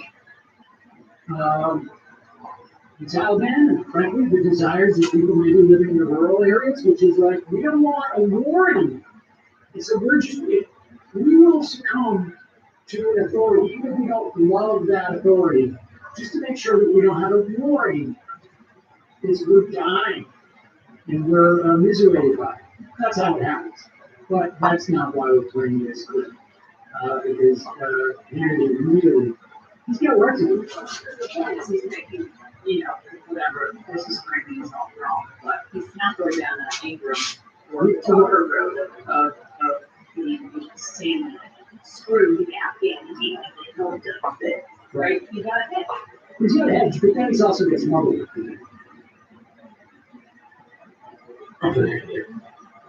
Person as president, I don't think he even knows what day it is. He gives his 10-minute speech, right back on vacation. How would you like to be in Kabul today? As an American, you can't get to the airport. Where do you think your life is headed? You're one of those family members, I bet you're not sleeping. I don't even think my pillow can do it. MyPillow.com, that's where I go. I fall asleep faster, stay asleep longer. There's going to be a lot of sleepless nights for so many of our fellow Americans. You got to get them home. Quick break, we'll continue. Coupon code, don't get killed by the Taliban. Don't get killed by the Taliban and MyPillow.com. You get 10% off. You can sleep very well at night, knowing that. What is wrong with these people that they can't I mean, look, I love that transition money. There have been times where we've had stuff that has gone from so disturbing that we had to talk about in a meeting today.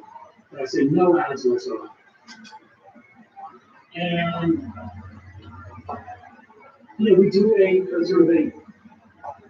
Sometimes it's awkward, a delineation into our ad breaks.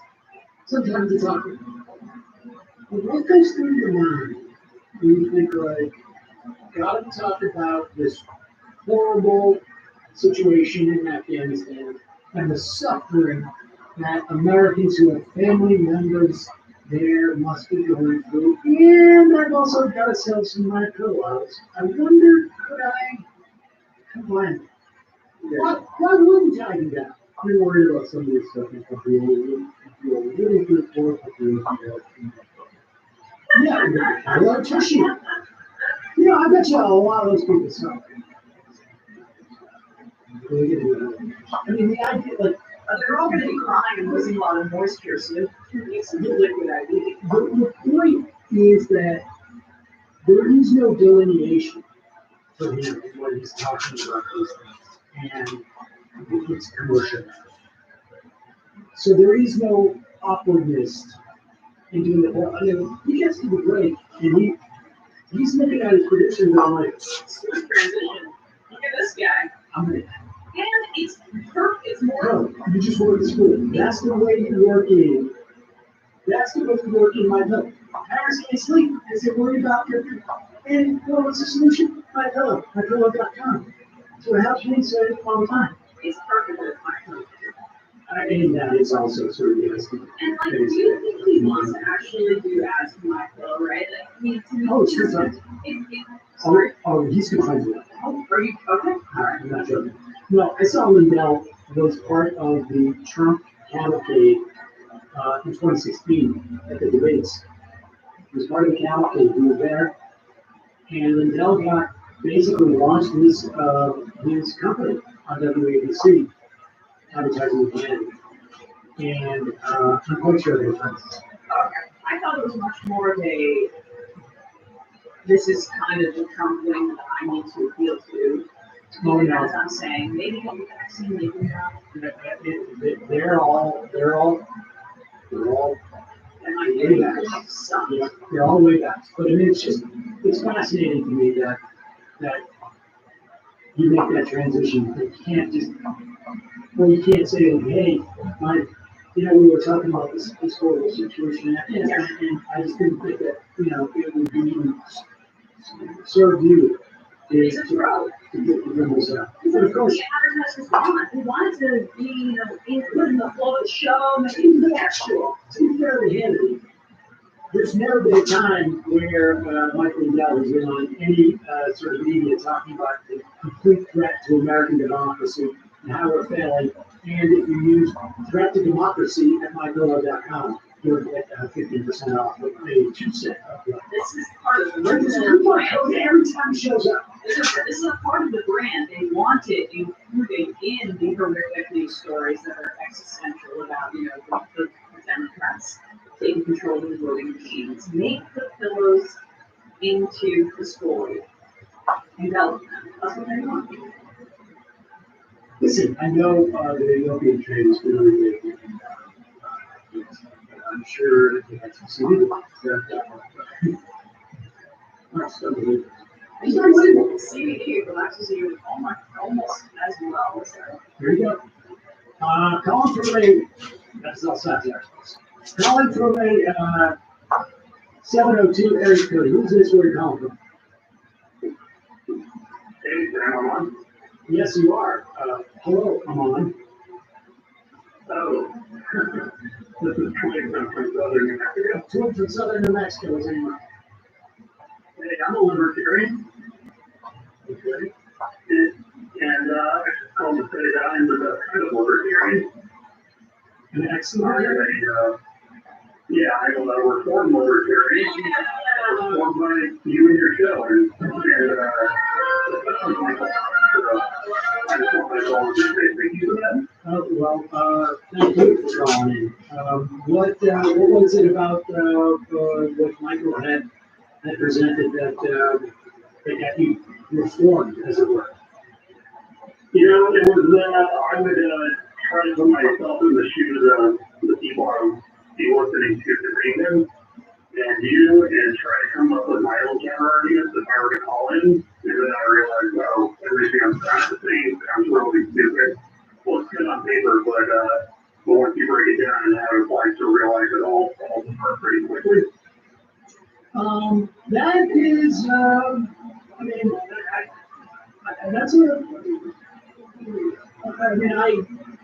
I commend your, that is an able mind that can actually sort of do that regardless of in what context. Yeah, can you think of any moments or arguments that you really remember like, oh, there it is? It's really, the non-aggression principle sounds like a good thing in theory. It's really what it is. And really why I was a libertarian in the first place is because I was here economic conservative and social liberal, so I thought that applied to me. And the social liberal is like, fine, right, we can still, I guess, be allies with them in that way, but listening to the non-aggression principle and how that applies once the logical exclusion is you have to privatize the courts and the roads and everything else, which is what has to happen, it just makes absolutely no sense. That is correct.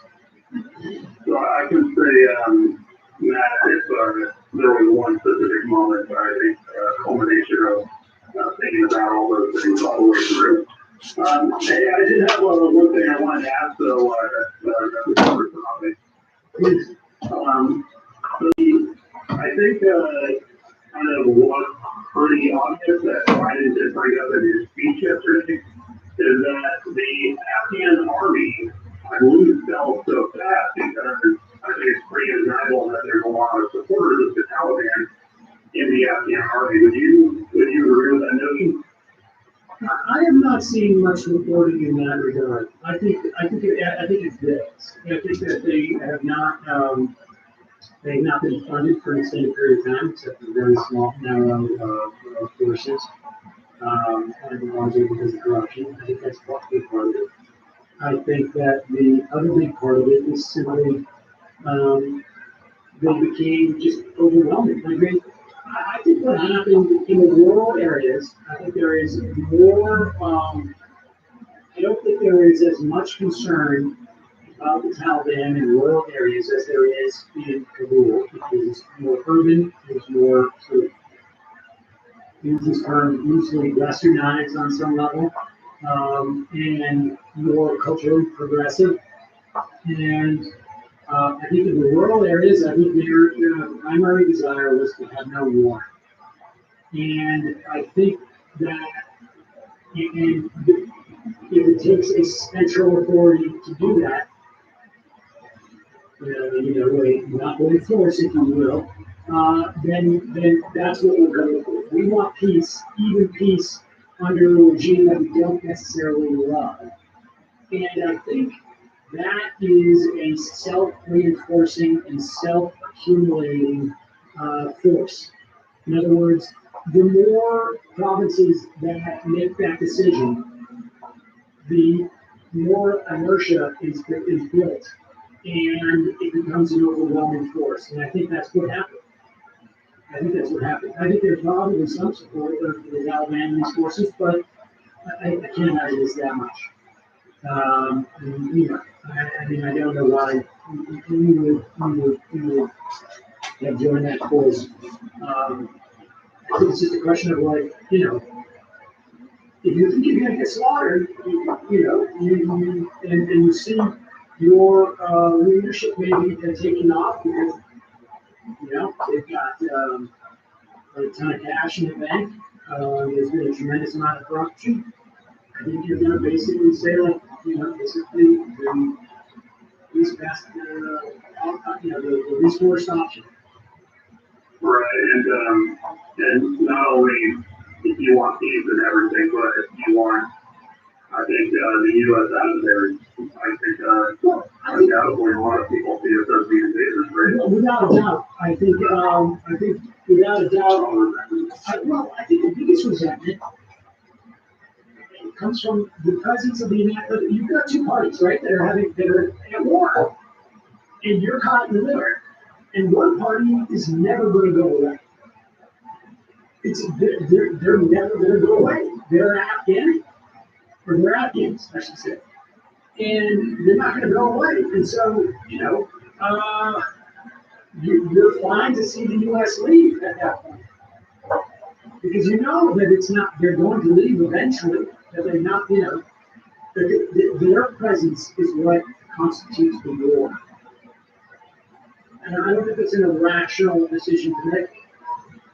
Yeah. And I think there's also nobody likes occupiers. Yeah, absolutely. So in any case, I think I have the best solution for the refugee crisis at the moment. I say move them all to Wyoming and make exchange states that are really expensive. I got no problem with it. Appreciate it. All right. Thanks. All right. There's a lot of unlocal communities where you have to. Let's go to 847 area code. Who's this? Where are you calling from? Hey, it's Josh from Chicago. Josh from Chicago. How are you, Josh? Good. They were really looking forward to your It's very sweet. Appreciate that. I appreciate that. That's very sweet. It's okay. I understand. Anyways, I want to say, I've been watching this Setember 2 hour of the situation in Afghanistan. I think it's really good, and I recommend people watching it. Where are you watching it? It's the RNC 2 hour. It's a leftist show, I think about the and we've got a lot of people who are from Afghanistan, who are trying to reach people that come out to the show. And I think one of the things they said that I think very interesting to is like the way that Taliban is potentially split up those children is that it's very unpredictable what they might do, considering only potentially like alliances that Afghanistan might have to make, but also just really the topic situations that what might happen next. Right. It's like within 30 that people there that it may be slightly less conservative on the side of the 1990s. And the way it used to be, and I just think I think what I see is a lot. I think it's a lot. I was a part of the. I know you played this speech yesterday. Yesterday, yeah, and I think it's possible. But I do think that it is like a very unpredictable situation going on there, and like what may happen. Listen, I think it's unpredictable, but I will also say this, and I understand, it may be the case that the Taliban is not going to be as horrific. No, I understand. And I also understand that there is a desire to keep hope alive because it makes it easier to accept our withdrawal. And I'm not saying that's what you're doing, but I know that general impetus is out there. And that's why, remember a couple months ago, I said, people have got to be prepared. This is going to be a crap show. And it's going to be. It may not be for the first couple of months. They may need resources that make a deal about this crap out in the United States. There's, X number of tens of millions of dollars, that you're going to need to operate there, or here's a seat on this, UN committee, or who knows what the deal is. But there is a deal cut, and that deal is going to run out, and then it's going to be a horror show. And it may not be the same level of horror show that the 90s represented, but it's going to be bad. And we just have to, we have to be aware of that. And if anything, that awareness also needs to be able to translate into getting as many refugees out of that country into this country as possible. That they want, that they need. Yeah, and I think it was a few hundred more members of the squad for that as well. So that's bringing up the United States and people in Europe as well. And I think that's here on priority. Really quickly, because I know that's a lot of your time, but I'm sure you're probably going to know how to hire today about the Senate. About more than more than 100, yes. And I just curious what your thoughts on that article, because I really like it. And I think she got cleared up about it, cleared it up with. But I don't think it's Ryan, I was sure.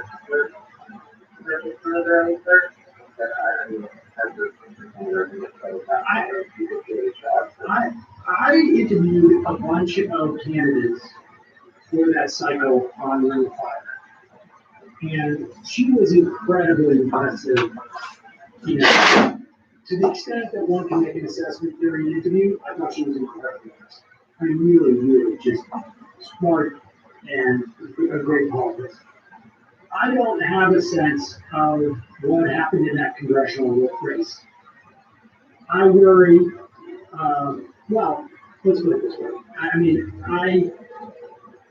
If she can win the Democratic primary, then I feel confident about her ability. You know what I mean?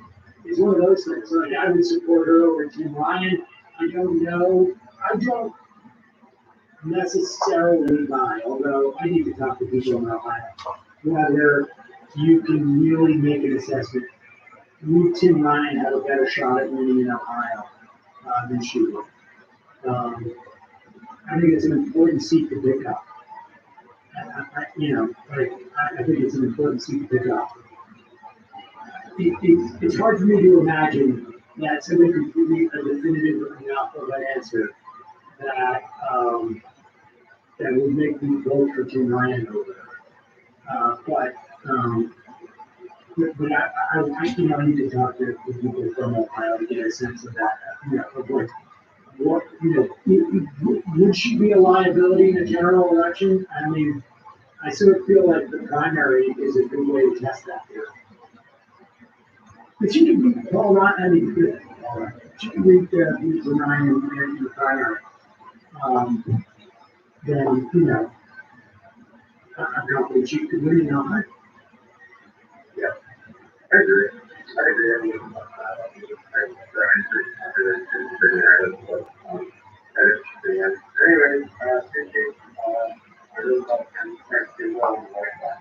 I say, I appreciate the call. Goodbye, Josh. You don't say that. I say that. Howdy, MR crew. Emma and Sam. I hope feel like Tucker's trying to justify right-wing religious violence as human nature to its base, justify their own beliefs while also saying paradoxically that our society will fall like Afghanistan due to gender studies and agricultural news. Food stamp increasing had a positive impact on food producers by ensuring the domestic market for high-labor resource products like nuts, meats, should become recession resistant. Our demand side economics are concerned with favorable weather as we head into the late milk stage and early dough stage. Corn production should be favorable in the grain belt.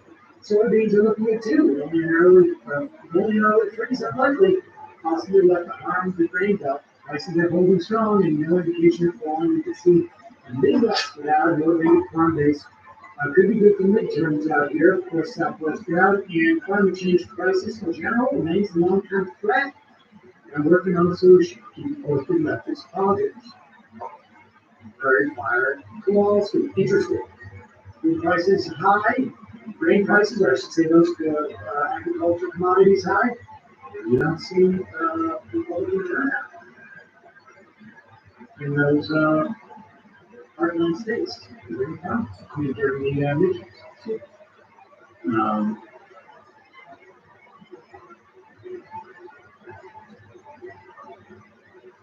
Jimmy Dore's last appearance. I don't want to say you would have made that one. No, I mispronounced that. Sorry, Jimmy Dore's the Senate appearance. No more Senate major.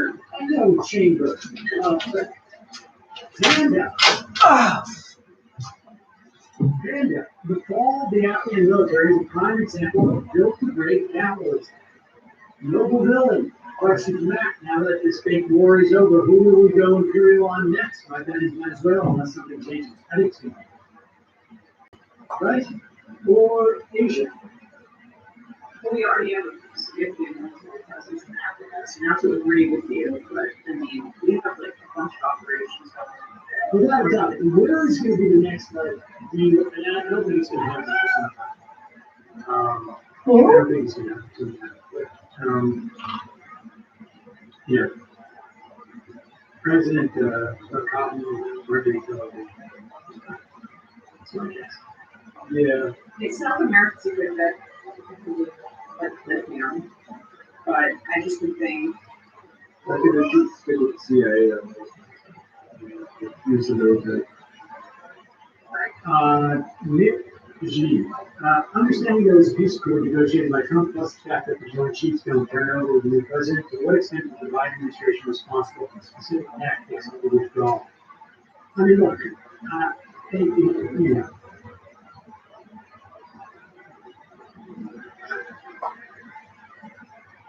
I think we have president irresponsible. Like, irresponsible. You're not managing your people properly, whatever it is. Irresponsible. Supposedly the intel said they thought they could get away with it. That's basically it. They thought that there would be, a month or two. That's it. And they were wrong. Anarcho PMC, neutral, not precipice. Thank you. I pulled back no precipice right after I said it. Tigger, Sam, you never heard of the term hump day? How? Have you listened to the show? I don't know this hump day for years. Of course I heard of the term hump day. It's a bit. Contestant Politburo approved. This is the same narrative with Biden that they had with Obama. Obama said to be weak, lazy, etc. But he was also taking over the government using Muslim prohibiting restoring Christianity. Biden had eventually this powerful scheme to transform the U.S. population using white genocide. The fact is, it's harder to accuse Joe Biden or the whitest guys in the country.